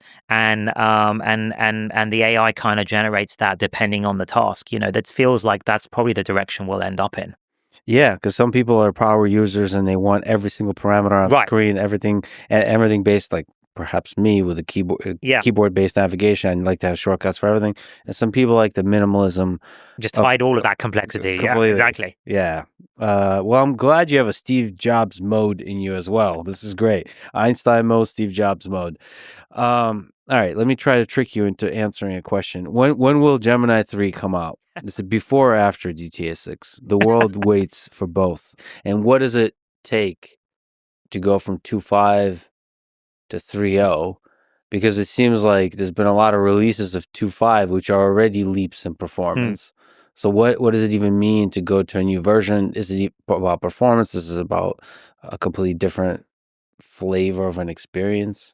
Yeah, well, so the way it works with our different version numbers is we try to collect. So maybe it takes roughly 6 months or something to do a new kind of full run and the full productization of a new version. And during that time, lots of new interesting research iterations and ideas come up, and we sort of collect them all together. That you could imagine the last 6 months worth of interesting ideas on the architecture front. Maybe it's on the data front. It's like many different possible things, and we package that all up, test which ones are likely to be useful for the next iteration, and then bundle that all together. And then we start the new, giant hero training run, right? Yeah. And then of course that gets monitored. And then at the end, then there's of the pre-training, then there's all the post-training. There's many different ways of doing that, different ways of patching it. So there's a whole experimenting phase there, which you can also get a lot of gains out. And that's where you see the version numbers usually referring to the base model, the pre-trained model, and then the interim versions of 2.5, and the different sizes and the different little additions. They're often patches or post-training ideas that can be done afterwards off the same basic architecture. And then, of course, on top of that, we also have different sizes, Pro and Flash and Flashlight, that are often distilled from the biggest ones, the Flash model from the Pro model. And that means we have a range of different choices if you are the developer of, do you want to prioritize performance or speed, right? And cost. And we like to think of this Pareto frontier of on the one hand, the y-axis is like performance, and then the x-axis is cost or latency and speed, basically. And we have models that completely define the frontier. So whatever your trade-off is that you want as an individual user or as a developer, you should find one of our models satisfies that constraint. So behind the version changes, there is a big hero run. Yes. And then there's just an insane complexity of productization. Then there's the distillation of the different sizes along that Pareto front. And then with each step you take, you realize there might be a cool product. There's side quests. Yes. Exactly. And then you also don't want to take too many side quests, because then you have a million versions of a million products. Yes, precisely. It's very unclear. Yeah. But you also get super excited because it's super cool. Yeah. Like, how does, even you look at VOs, very cool. Yeah. How does it fit into the bigger Yes, thing? exactly. Right? Yeah. Exactly. And then you're constantly this process of converging upstream, we call it, ideas from the product surfaces or from the post training and even further downstream than that, you kind of upstream that into the core model training for the next run. Mhm. Right. So then the main model, the main Gemini track becomes more and more general. And Mhm. eventually, AGI. One hero run at a Yes, time. exactly. Few hero runs later. Yeah. So sometimes when you release these new versions, or every version really, are benchmarks productive or counterproductive for showing the performance of a model?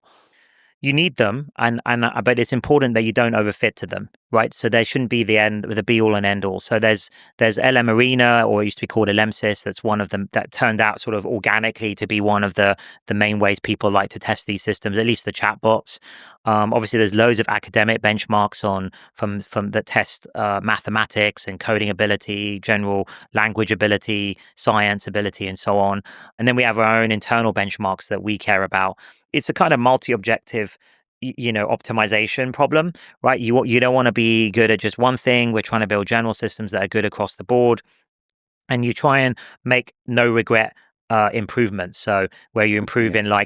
in coding, but it doesn't reduce your performance in other areas, right? So that's the hard part, because you can, of course, you could put more coding data in, or you could put more I don't know, gaming data in, but then does it make worse your language system, or in your translation systems and other things that you care about? So you've got to kind of continually monitor this increasingly larger and larger suite of benchmarks. And also there's when you stick them into products, these models, you also care about the direct usage and the direct stats and the signals that you're getting from the end users, whether they're coders or the average person using the chat interfaces. Yeah, because ultimately you want to measure the usefulness, but it's so hard to convert that into a number. Right. It's really vibe-based Yes. benchmarks across a large number of users, and it's hard to know.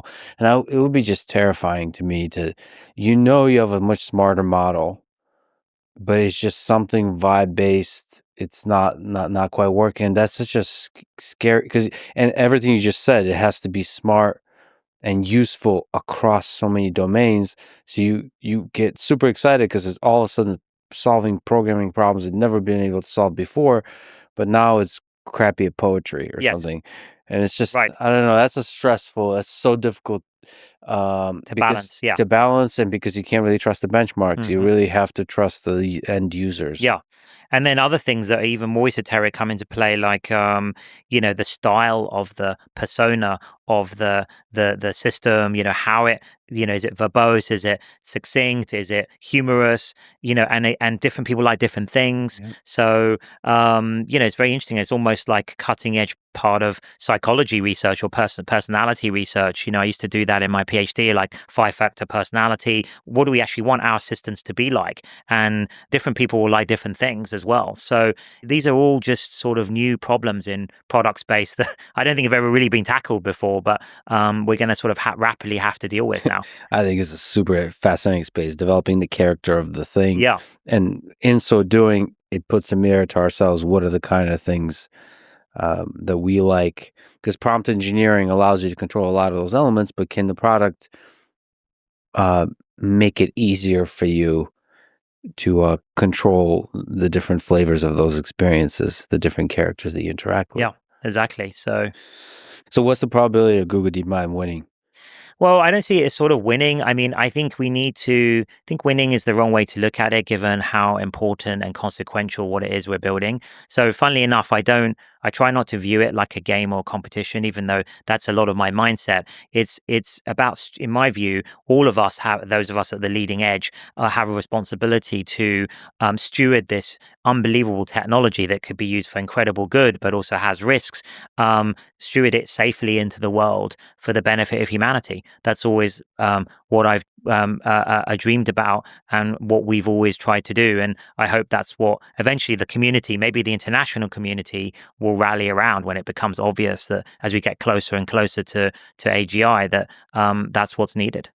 I agree with you. I think that's beautifully put. You've said that you talk to and are on good terms with the leads of some of these labs. As the competition heats up, How hard is it to maintain sort of those relationships? It's been okay so far. I try to pride myself in being collaborative. I'm a collaborative person. Research is a collaborative endeavor. Science is a collaborative endeavor, right? It's all good for humanity in the end. If you cure incredible, terrible diseases and you come up with an incredible cure, this is net win for humanity. And the same with energy, all of the things that I'm interested in helping solve with AI. So I just want that technology to exist in the world and be used for the right things. And the kind of the benefits of that, the productivity benefits of that being shared for the benefit of everyone. So I try to maintain good relations with all the leading lab people. They're very interesting characters, many of them, as you might Yep. expect. But yeah, I'm on good terms, I hope, with pretty much all of them. And I think that's going to be important when things get even more serious than they are now, that there are those communication channels, Mhm. and that's what will facilitate cooperation or collaboration if that's what is required, especially on things like safety.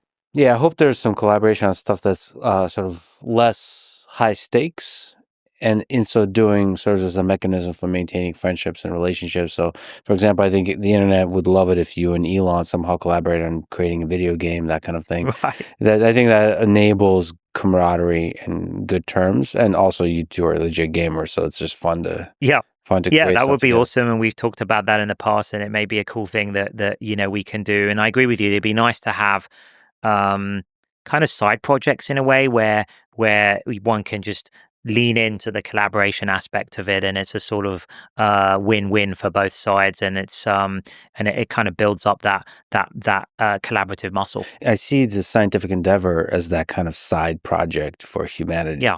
and I think Google DeepMind has been really pushing that. I would love it if to see other labs do more scientific stuff and then collaborate, because it just seems like easier to collaborate on the big scientific questions. I agree, and I would love to see a lot of people. A lot of the other labs talk about science, but I think we're really the only Yeah. ones using it for science and doing that, and that's why projects like AlphaFold are so important to me. And I think to our mission is to show how AI can be clearly used in a very concrete way for the benefit of humanity. And also we spun out companies like Isomorphic off the back of AlphaFold to do drug discovery, and it's going really well. And build sort of you can think of build additional AlphaFold type systems to go into chemistry space to help accelerate drug design. And the examples I think we need to show and society needs to understand are what AI can bring these huge benefits. Well, from the bottom of my heart, thank you for pushing the scientific efforts forward with rigor, with fun, with humility, all of it. I just love to see it. And still talking about P equals NP. I mean, it's just incredible. So I love it. There's been seemingly a war for talent. Some of it is meme. I don't know. What do you think about Meta buying up talent with huge salaries and the heating up of this battle for talent? And I should say that I think a lot of people see DeepMind as a really great place to do cutting edge work Hmm. for the reasons that you've outlined. Yeah. Is like there's this vibrant scientific culture. Yeah, well, look, of course, there's a strategy that Meta is taking right now. I think that, from my perspective at least, I think the people that are real believers in the mission of AGI and what it can do, and understand the real consequences, both good and bad, from that, and what that responsibility entails. I think they're mostly doing it to be like myself, to be on the frontier of that research. So they can help influence the way that goes and steward that technology safely into the world. And Meta right now are not at the frontier. Maybe they'll manage to get back on there. And it's probably rational what they're doing from their perspective, because they're behind and they need to do something. But I think there's more important things than just money. Of course, one has to pay people their market rates and all of these things, and that continues to go up. But and I was expecting this, because more and more people are finally realizing, leaders of companies, what I've always known for 30 plus years now, which is that AGI is the most important technology probably that's ever going to be invented. So in some senses, it's rational to be doing that. But I also think there's a much bigger question. I mean, people in AI these days are very well paid. I remember when we were starting out back in 2010, I didn't even pay myself for a couple of years because there wasn't enough money. We couldn't raise any money. And these days, interns are being paid, the amount that we raised as our first entire seed round. So it's pretty funny. And I remember the days where I used to have to work for free and almost pay my own way to do an internship, right? Now it's all the other way around. But that's just how it is. It's the new world. And but I think that, we've been discussing like what happens post AGI, and energy systems are solved and so on. What is even money going to mean? So I think, and the economy, and we're going to have much bigger issues to work through. And how does the economy function in that world, and companies? So I think, it's a little bit of a side issue about salaries and things of like that today.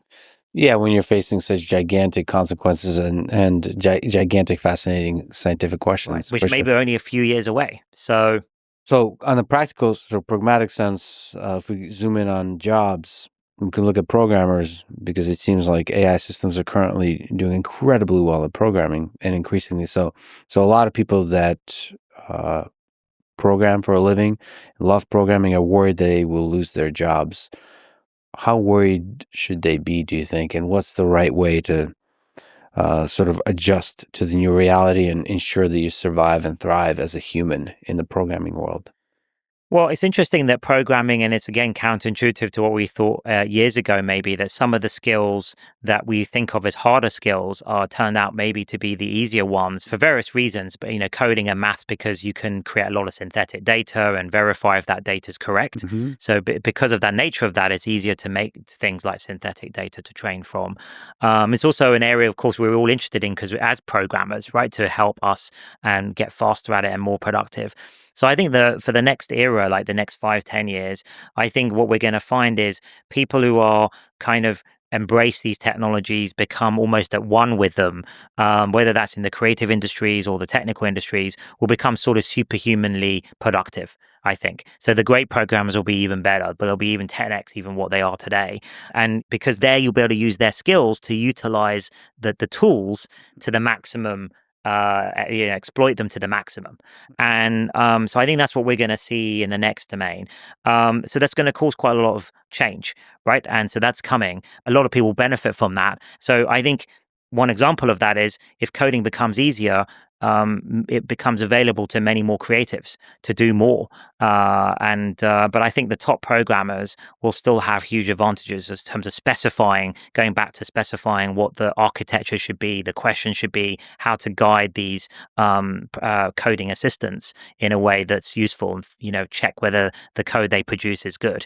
So I think there's plenty of headroom there for the foreseeable, next few years. So I think there's several interesting things there. One is there's a lot of imperative to just get better and better consistently of using these tools, so they're riding the wave of the improving models Yes. versus like competing against them. Yeah.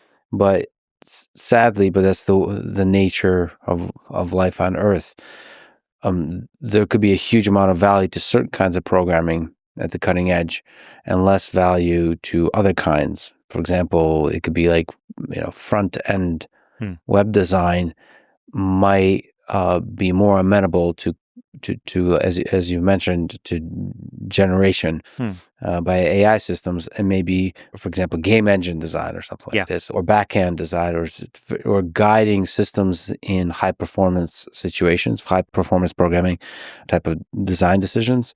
That might be extremely valuable, but it will shift where the humans are needed most, and that's scary for people to adjust. I think that's right. Any time where there's a lot of disruption and change, and we've had this. It's not just this time. We've had this many times in human history with the internet, mobile, but before that, obviously, industrial revolution.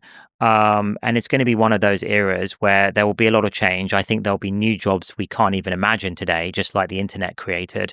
And then those people with the right skill sets to ride that wave will become incredibly valuable, right? Those skills. But maybe people will have to relearn or adapt a bit their current skills.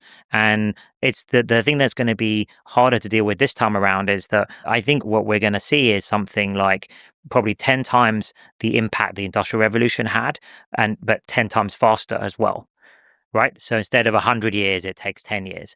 And so that's going to make it, it's like 100x the impact and the speed combined. So that's what's, I think, going to make it more difficult for society to deal with. And there's a lot to think through. And I think we need to be discussing that right now. And I encourage top economists in the world and philosophers to start thinking about how is society going to be affected by this, and what should we do, including things like universal basic provision or something like that, where a lot of the increased productivity gets shared out and distributed to society, and maybe in the form of services and other things, where if you want more than that, you still go and get some incredibly rare skills and things like that, and make yourself unique. But there's a basic provision that is provided. And if you think of government as a technology, there's also interesting questions, not just in economics, but just politics. How do you design a system that's responding to the rapidly changing times such that you can represent the different pain that people feel from the different groups?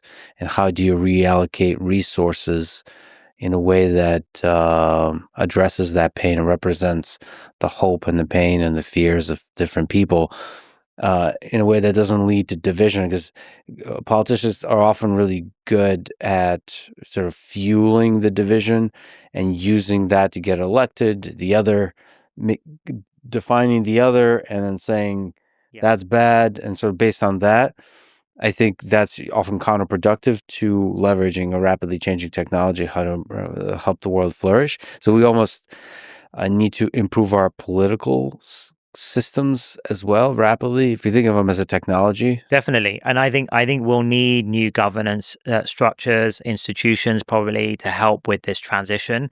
So I think political philosophy and political science is going to be key to that. But I think the number one thing, first of all, is to create more abundance of resources, right? Mm-hmm. Then so that's the number one thing: increase productivity, get more resources, maybe eventually get out of the zero-sum situation.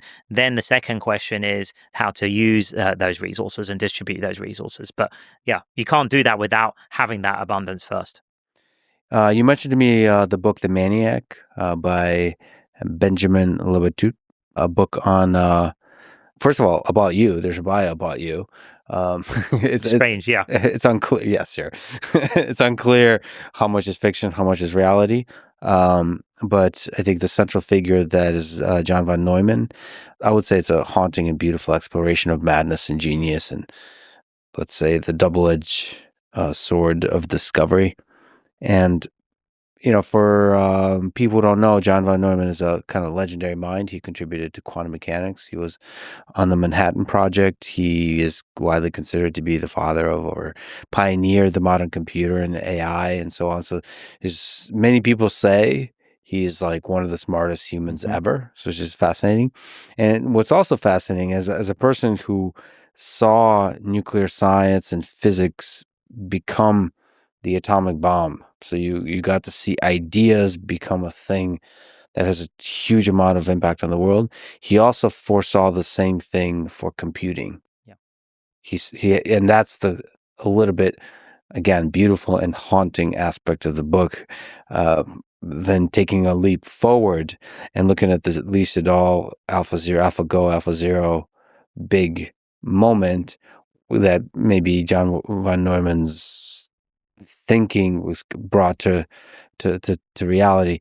So I guess the question is, what do you think if you got to hang out with John von Neumann now? What would he say about what's going on? Well, that would be an amazing experience. He's a fantastic mind, and I also love where he spent a lot of his time at Princeton at the Institute of Advanced Studies, a very special place for thinking.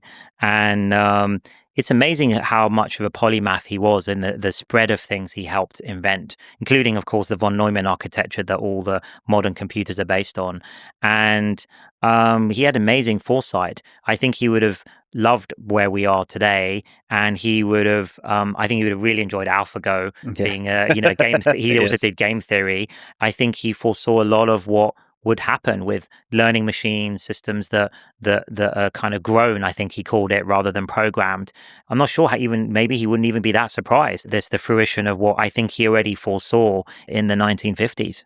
I wonder what advice he would give. He got to see the building of the atomic bomb with the Manhattan Project. Yeah. I'm sure there's interesting stuff that maybe is not talked about enough. Maybe some bureaucratic aspect, maybe the influence of politicians, maybe maybe not enough of picking up the phone and talking to people that are called enemies by the said politicians. There might be some like deep wisdom that we just may have lost from that time, actually. Yeah, I'm sure there is. I mean, I read a lot of books for that time as well, chronicled time, and some brilliant people involved. But I agree with you. I think maybe there needs to be more dialogue and understanding. I hope we can learn from those times. I think the difference here is that the AI has so many. It's a multi-use technology. Obviously, we're trying to do things like that, like solve all diseases, help with energy and scarcity, these incredible things. This is why all of us and myself, I started on this journey 30 plus years ago. And, but of course, there are risks too. And probably von Neumann, my guess is he foresaw both. And I think he sort of said, I think it's to his wife that it would be computers would be even more impactful in the world. And as we just discussed, I think that's right. I think it's going to be 10 times at least of the Industrial Revolution. So I think he's right. So I think he would have been, I imagine, fascinated by where we are now. And I think maybe you can correct me, but one of the takeaways from the book is that reason, as said in the book, Mad Dreams of Reason, is not enough for guiding humanity as we build these super powerful technology, that there's something else. I mean, there's also like a religious component. Whatever God, whatever religion gives, it pulls at something in the human spirit that raw, cold reason doesn't give us. And I agree with that. I think we need to approach it with whatever you want to call it, a spiritual dimension or humanist dimension. It doesn't have to be to do with religion, right? But this idea of a soul, what makes us human, this spark that we have, perhaps it's to do with consciousness when we finally understand that. I think that has to be at the heart of the endeavor. And technology, I've always seen technology as the enabler, right? The tools that enable us to flourish and to understand more about the world. And I'm sort of with Feynman on this, and he used to always talk about science and art being companions, right? You can understand it from both sides, the beauty of a flower, how beautiful it is, and also understand why the colors of the flower evolved like that, right? That just makes it more beautiful, just the intrinsic beauty of the flower. And I've always sort of seen it like that. And maybe, in the Renaissance times, the great discoverers then, like people like Da Vinci, I don't think he saw any difference between science and art and perhaps religion, right? It's just part of being human and being inspired about the world around us. And that's the philosophy I try to take. And one of my favorite philosophers is Spinoza. And I think he combined that all very well, this idea of trying to understand the universe and understanding our place in it. And that was his kind of way of understanding religion. And I think that's quite beautiful. And for me, all of these things are interrelated, the technology and what it means to be human. And I think it's very important, though, that we remember that as when we're immersed in the technology and the research. I think a lot of researchers that I see in our field are a little bit too narrow and only understand the technology. And I think also that's why it's important for this to be debated by society at large. And I'm very supportive of things like the AI summits that will happen and governments understanding it. And I think that's one good thing about the chatbot era and the product era of AI is that everyday person can actually feel and interact with cutting edge AI and feel it for themselves. Yeah, because they force the technologists to have the human conversation. Yeah, for sure. Yeah. That's the hopeful aspect of it. Like you said, it's a dual use technology that we're forcefully integrating the entire of humanity into the discussion about AI. Because ultimately AI, AGI will be used for things that states use technologies for, which is conflict and so on. And the more we integrate humans into this picture by having chats with them, the more we will guide. Yeah, be able to adapt. Society will be able to adapt to these technologies, like we've always done in the past with the incredible technologies we've invented in the past. Do you think there will be something like a Manhattan Project where there will be an escalation of the power of this technology, and states in their old way of thinking will try to use it as weapons technologies, and there will be this kind of escalation? I hope not. I think that would be very dangerous to do. And I think also not the right use of the technology. I hope we'll end up with something more collaborative if needed, more like a CERN project, Yeah. where it's research focused and the best minds in the world come together to carefully complete the final steps and make sure it's responsibly done before, deploying it to the world. We'll see. I mean, it's difficult with the current geopolitical climate, I think, to see cooperation, but things can change. And I think, at least on the scientific level, it's important for the researchers to keep in touch and keep close to each other on, at least on those kinds of topics. Yeah, and I personally believe on the education side and immigration side, it would be great if both directions, people from the West immigrated to China and China back. I mean, there is some like family human aspect of people just intermixing. Yeah. And thereby those ties grow strong, so you can't sort of divide against each other, this kind of old school way of thinking.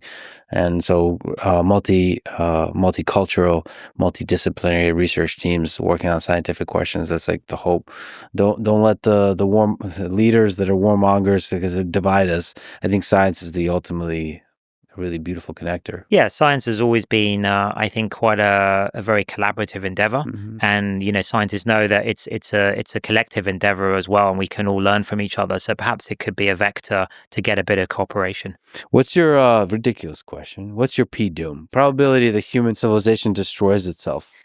Well, look, I don't have a it's a I don't have a P doom number. The reason I don't is because I think it would imply a level of precision that is not there. So, like, I don't know how people are getting their P doom numbers. I think it's a kind of a little bit of a ridiculous notion, because what I would say is it's definitely non-zero and it's probably non-negligible. So that in itself is pretty sobering. And my view is it's just hugely uncertain, right? Mm-hmm. What these technologies are going to be able to do, how fast are they going to take off, how controllable they're going to be. Some things may turn out to be, and hopefully, like, way easier than we thought, right? But it may be there's some really hard problems that are harder than we guess today. And I think we don't know that for sure.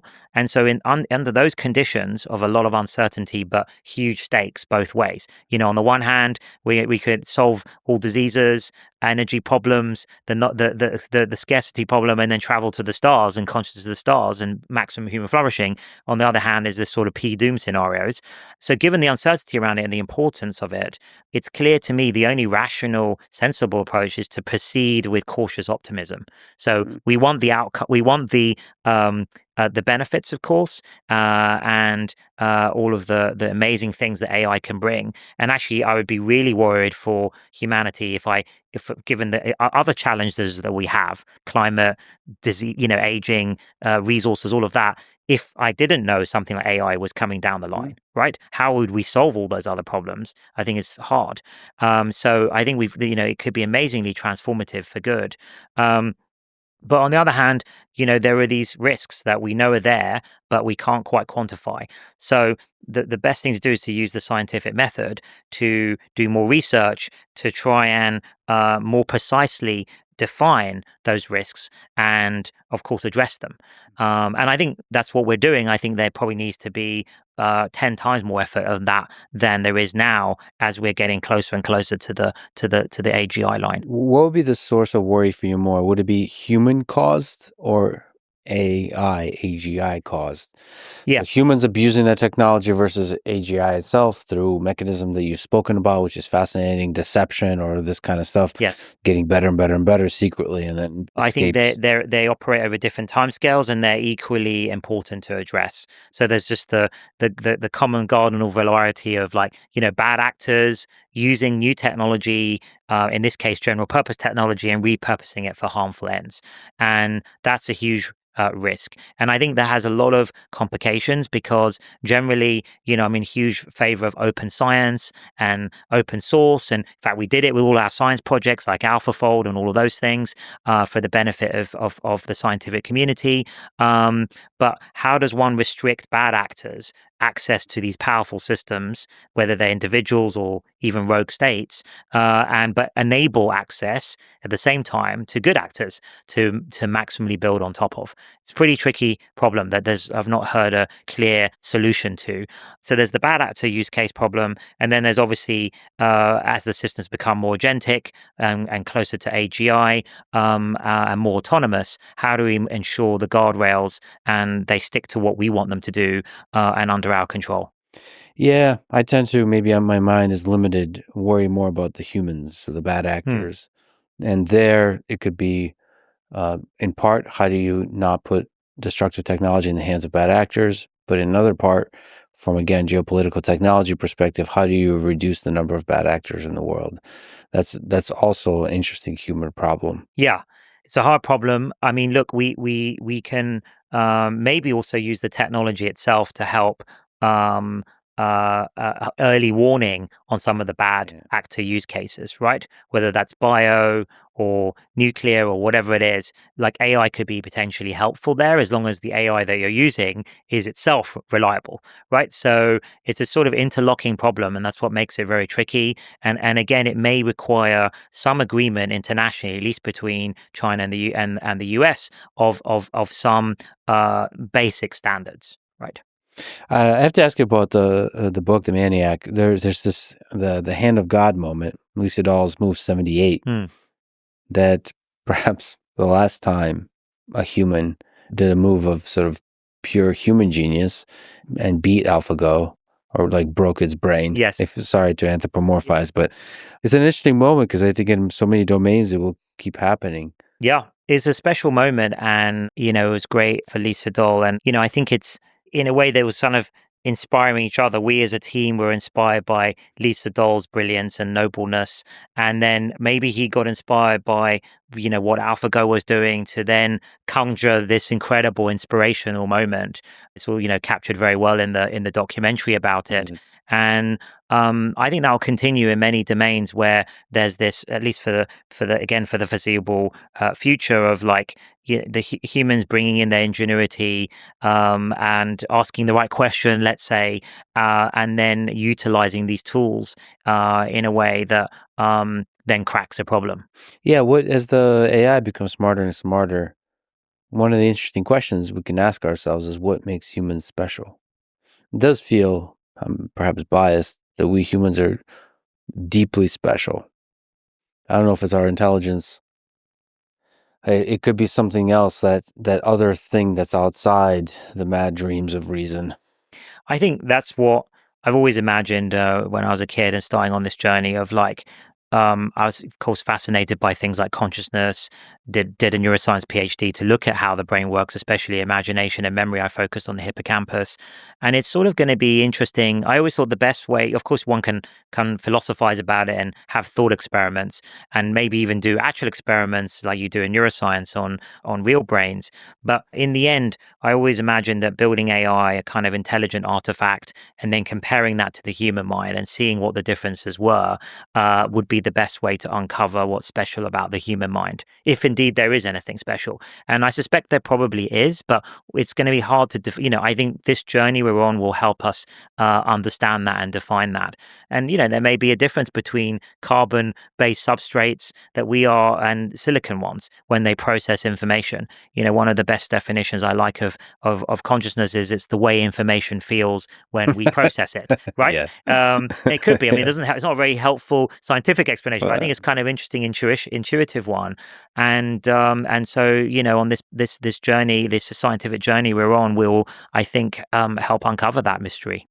yeah, what I cannot create, I do not understand. That's somebody you deeply admire, Richard Feynman, like you mentioned.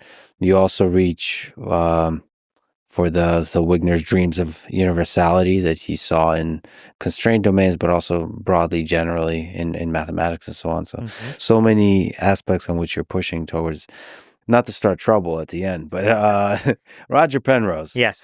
Okay.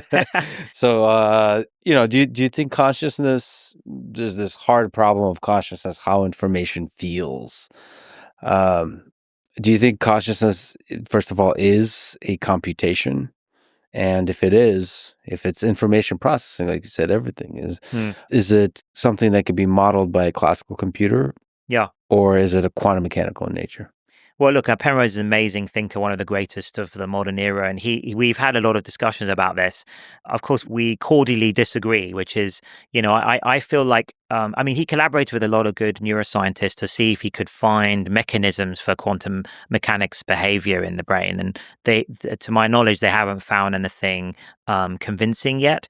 So my betting is that it's mostly, it is just classical computing that's going on in the brain, which suggests that all the phenomena are modelable or mimicable by a classical computer. But we'll see. There may be this final mysterious things of the feeling of consciousness, the qualia, these kinds of things that philosophers debate, where it's unique to the substrate.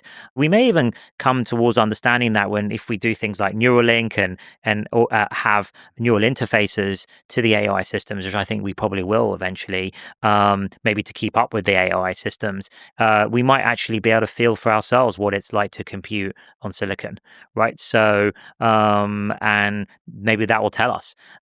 So I think it's going to be interesting. And I had a debate once with the late Daniel Dennett about why do we think each other are conscious? Okay, so it's for two reasons. One is you're exhibiting the same behavior that I am. So that's one thing. Behaviorally, you seem like a conscious being if I am. But the second thing, which is often overlooked, is that we're running on the same substrate. So if you're behaving in the same way and we're running on the same substrate, it's most parsimonious to assume you're feeling this same experience that I'm feeling.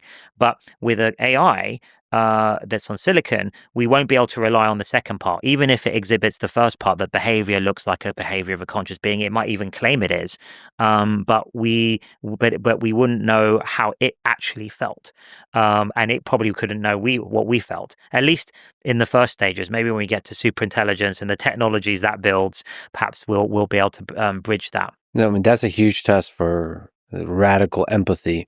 Is to empathize with a different substrate. Right. Exactly. We never had to mean, confront that before. Yeah, so maybe through brain-computer interfaces, be able to truly empathize what it feels like to be a computer. Well, for information to be computed, not on a carbon system. I mean, that's deeply exciting. I mean, some people kind of think about that with plants, with other life forms, which are different. Yes, it could be, exactly. Similar substrate, but sufficiently far enough on the evolutionary tree that it requires a radical empathy. But to do that with a computer... I mean, there are animal studies on this of, like, of course, higher animals like, killer whales and dolphins and dogs and monkeys, they have some, and elephants, they have some aspects certainly of consciousness, right? Even though might not be that smart on an IQ sense. So we can already empathize with that. And maybe even some of our systems one day, like we built this thing called Dolphin Gemma, which a version of our system was trained on dolphin and whale sounds. And maybe we'll be able to build an interpreter or translator at some point, which would be pretty cool. What gives you hope for the future of human civilization? Well, what gives me hope is that I think our almost limitless ingenuity, first of all. I think the best of us and the best human minds are incredible. And, I love, meeting and watching any human that's the top of their game, whether that's sport or science or art. It's just nothing more wonderful than that, seeing them in their element, in flow. I think it's almost limitless. Our brains are general systems, intelligent systems. So I think it's almost limitless what we can potentially do with them. And then the other thing is our extreme adaptability. I think it's going to be okay in terms of, there's going to be a lot of change, but look where we are now without effectively our hunter-gatherer brains. How is it we can cope with the modern world, right? Flying on planes, doing podcasts, playing computer games and virtual simulations. I mean, it's already mind-blowing given that our mind was developed for, hunting buffaloes on the tundra.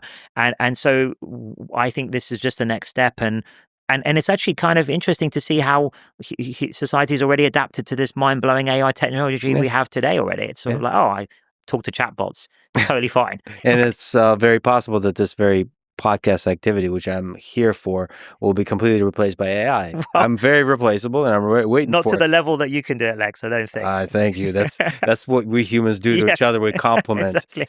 All right, and I'm deeply grateful for us humans to have this infinite capacity for curiosity, adaptability, like you said, and also compassion and ability to love. Exactly. All of those human All the things. things that are deeply human. Well, this is a huge honor, Demis. You're one of the truly special humans in the world.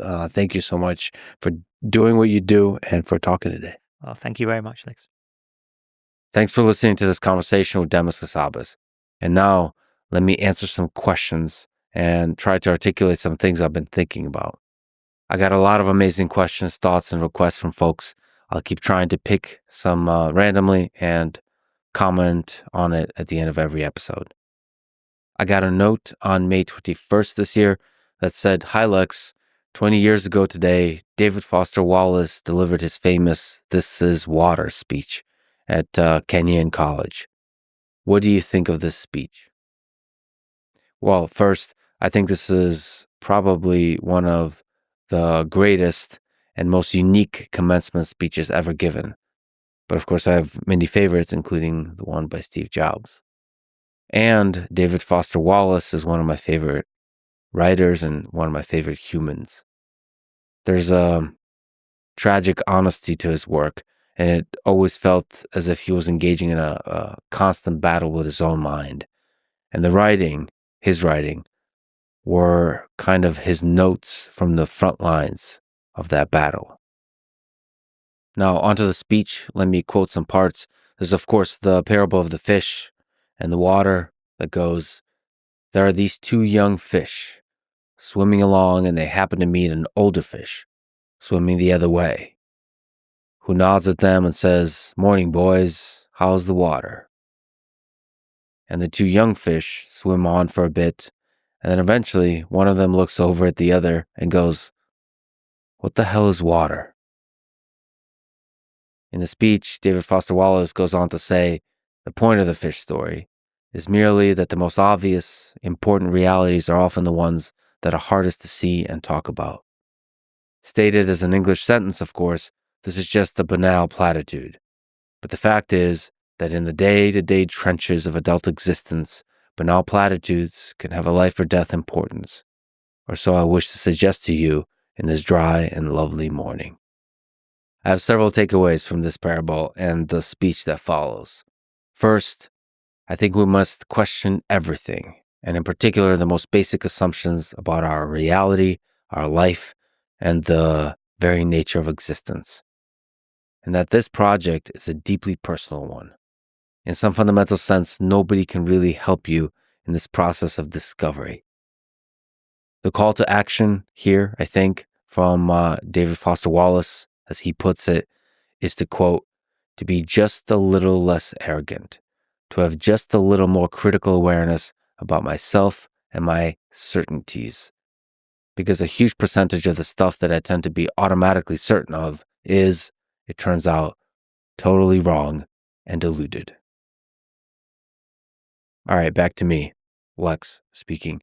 Second takeaway is that the central spiritual battles of our life are not fought on a mountaintop somewhere at a meditation retreat, but it is fought in the mundane moments of daily life. Third takeaway is that we too easily give away our time and attention to the multitude of distractions that the world feeds us, the insatiable black holes of attention. David Foster Wallace's call to action in this case is to be deeply aware of the beauty in each moment and to find meaning in the mundane. I often quote David Foster Wallace in his advice that the key to life is to be unboreable. And I think this is exactly right. Every moment, every object, every experience, when looked at closely enough, contains within it infinite richness to explore. And since Demis Hassabis of this very podcast episode and I are such fans of Richard Feynman, allow me to also quote Mr. Feynman on this topic as well. Quote, "I have a friend who's an artist and has sometimes taken a view which I don't agree with very well. He'll hold up a flower and say, 'Look how beautiful it is.' And I'll agree. Then he says, I, as an artist, can see how beautiful this is, but you, as a scientist, take this all apart and it becomes a dull thing. And I think that's kind of nutty. First of all, the beauty that he sees is available to other people, and to me too, I believe. Although I may not be quite as refined aesthetically as he is, I can appreciate the beauty of a flower. At the same time, I see much more about the flower than he sees. I can imagine the cells in there, the complicated actions inside which also have beauty. I mean, it's not just beauty at this dimension, at 1 centimeter.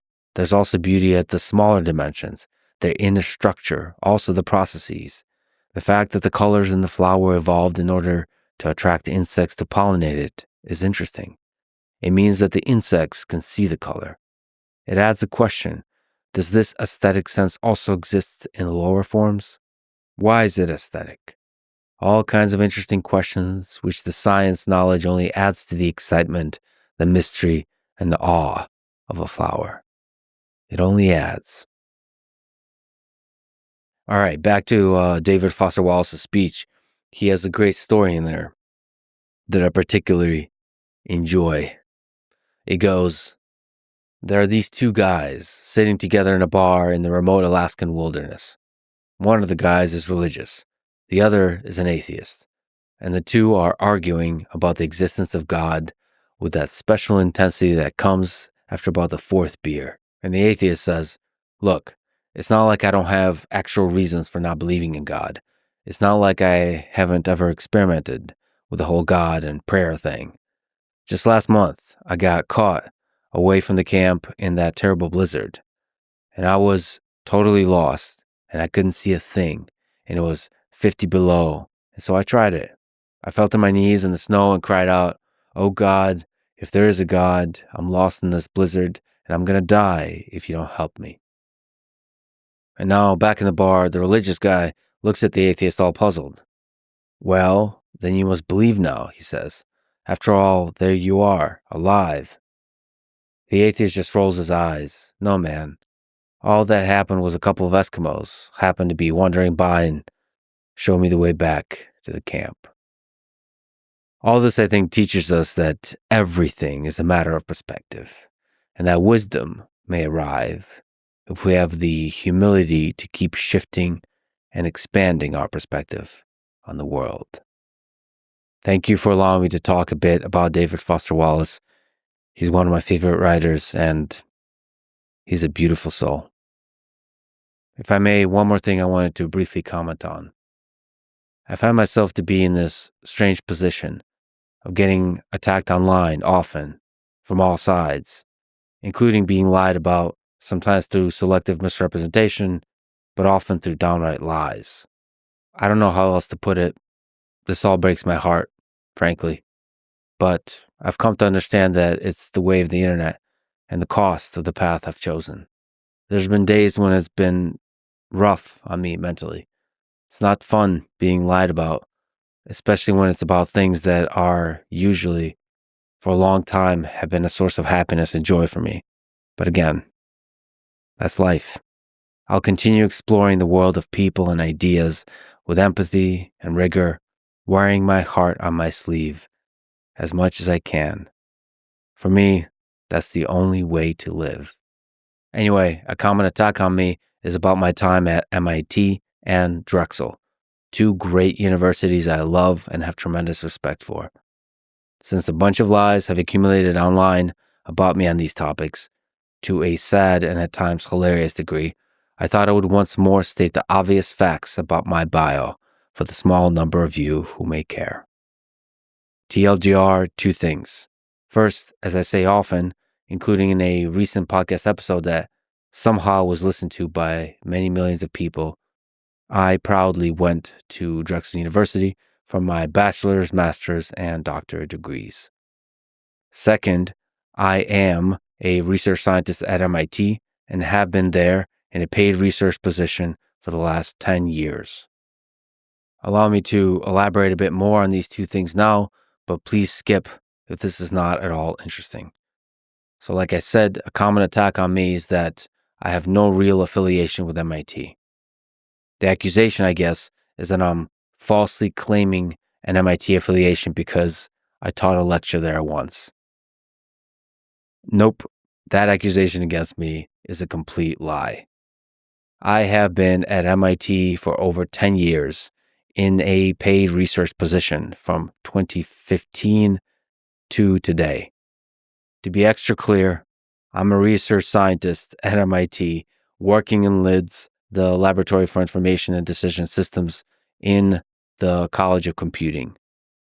For now, since I'm still at MIT, you can see me in the directory and on the various lab pages. I have indeed given many lectures at MIT over the years, a small fraction of which I posted online. Teaching, for me, always has been just for fun and not part of my research work. I personally think I suck at it, but I have always learned and grown from the experience. It's like Feynman spoke about, if you want to understand something deeply, it's good to try to teach it. But like I said, my main focus has always been on research. I published many peer-reviewed papers that you can see in my Google Scholar profile. For my first 4 years at MIT, I worked extremely intensively. Most weeks were 80 to 100-hour work weeks. After that, in 2019, I still kept my research scientist position, but I split my time taking a leap to pursue projects in AI and robotics outside MIT, and to dedicate a lot of focus to the podcast. As I've said, I've been continuously surprised just how many hours preparing for an episode takes.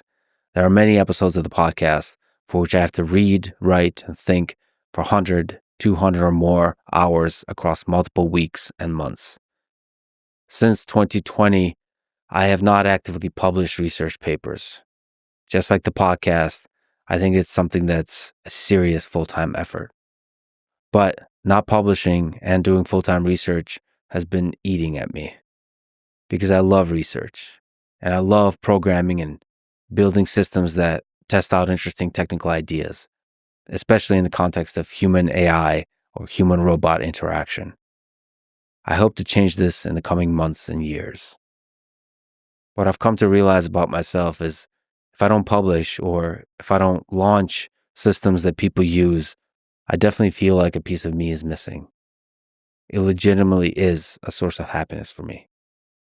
Anyway, I'm proud of my time at MIT. I was and am constantly surrounded by people much smarter than me, many of whom have become lifelong colleagues and friends. MIT is a place I go to escape the world, to focus on exploring fascinating questions at the cutting edge of science and engineering.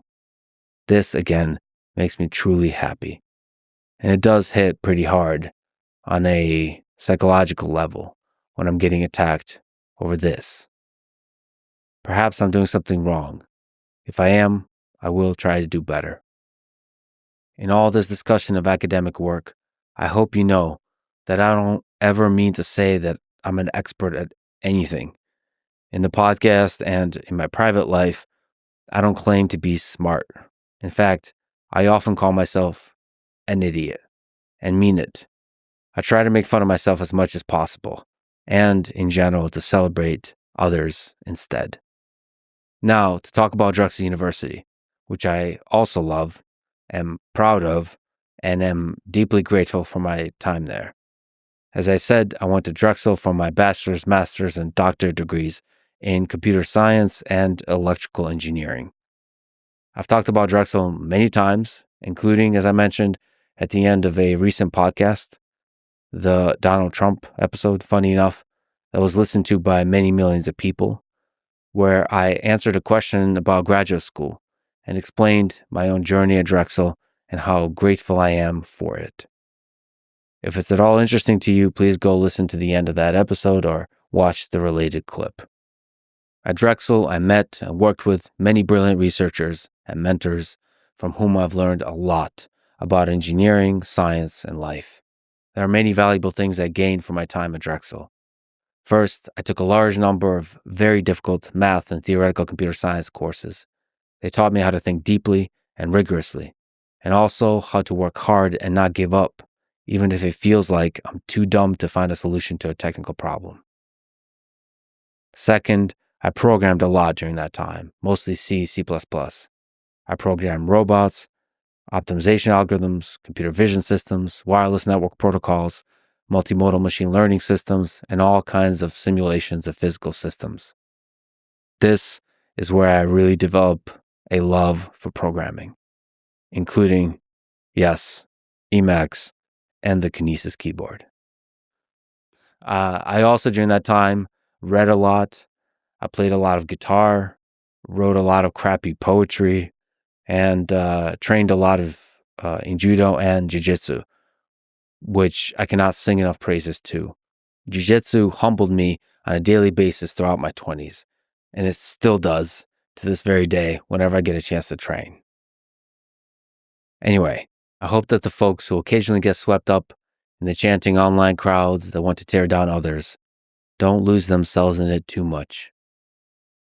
In the end, I still think there's more good than bad in people. But we're all, each of us, a mixed bag. I know I am very much flawed. I speak awkwardly. I sometimes say stupid shit. I can get irrationally emotional. I can be too much of a dick when I should be kind. I can lose myself in a biased rabbit hole before I wake up to the bigger, more accurate picture of reality. I'm human. And so are you. For better or for worse.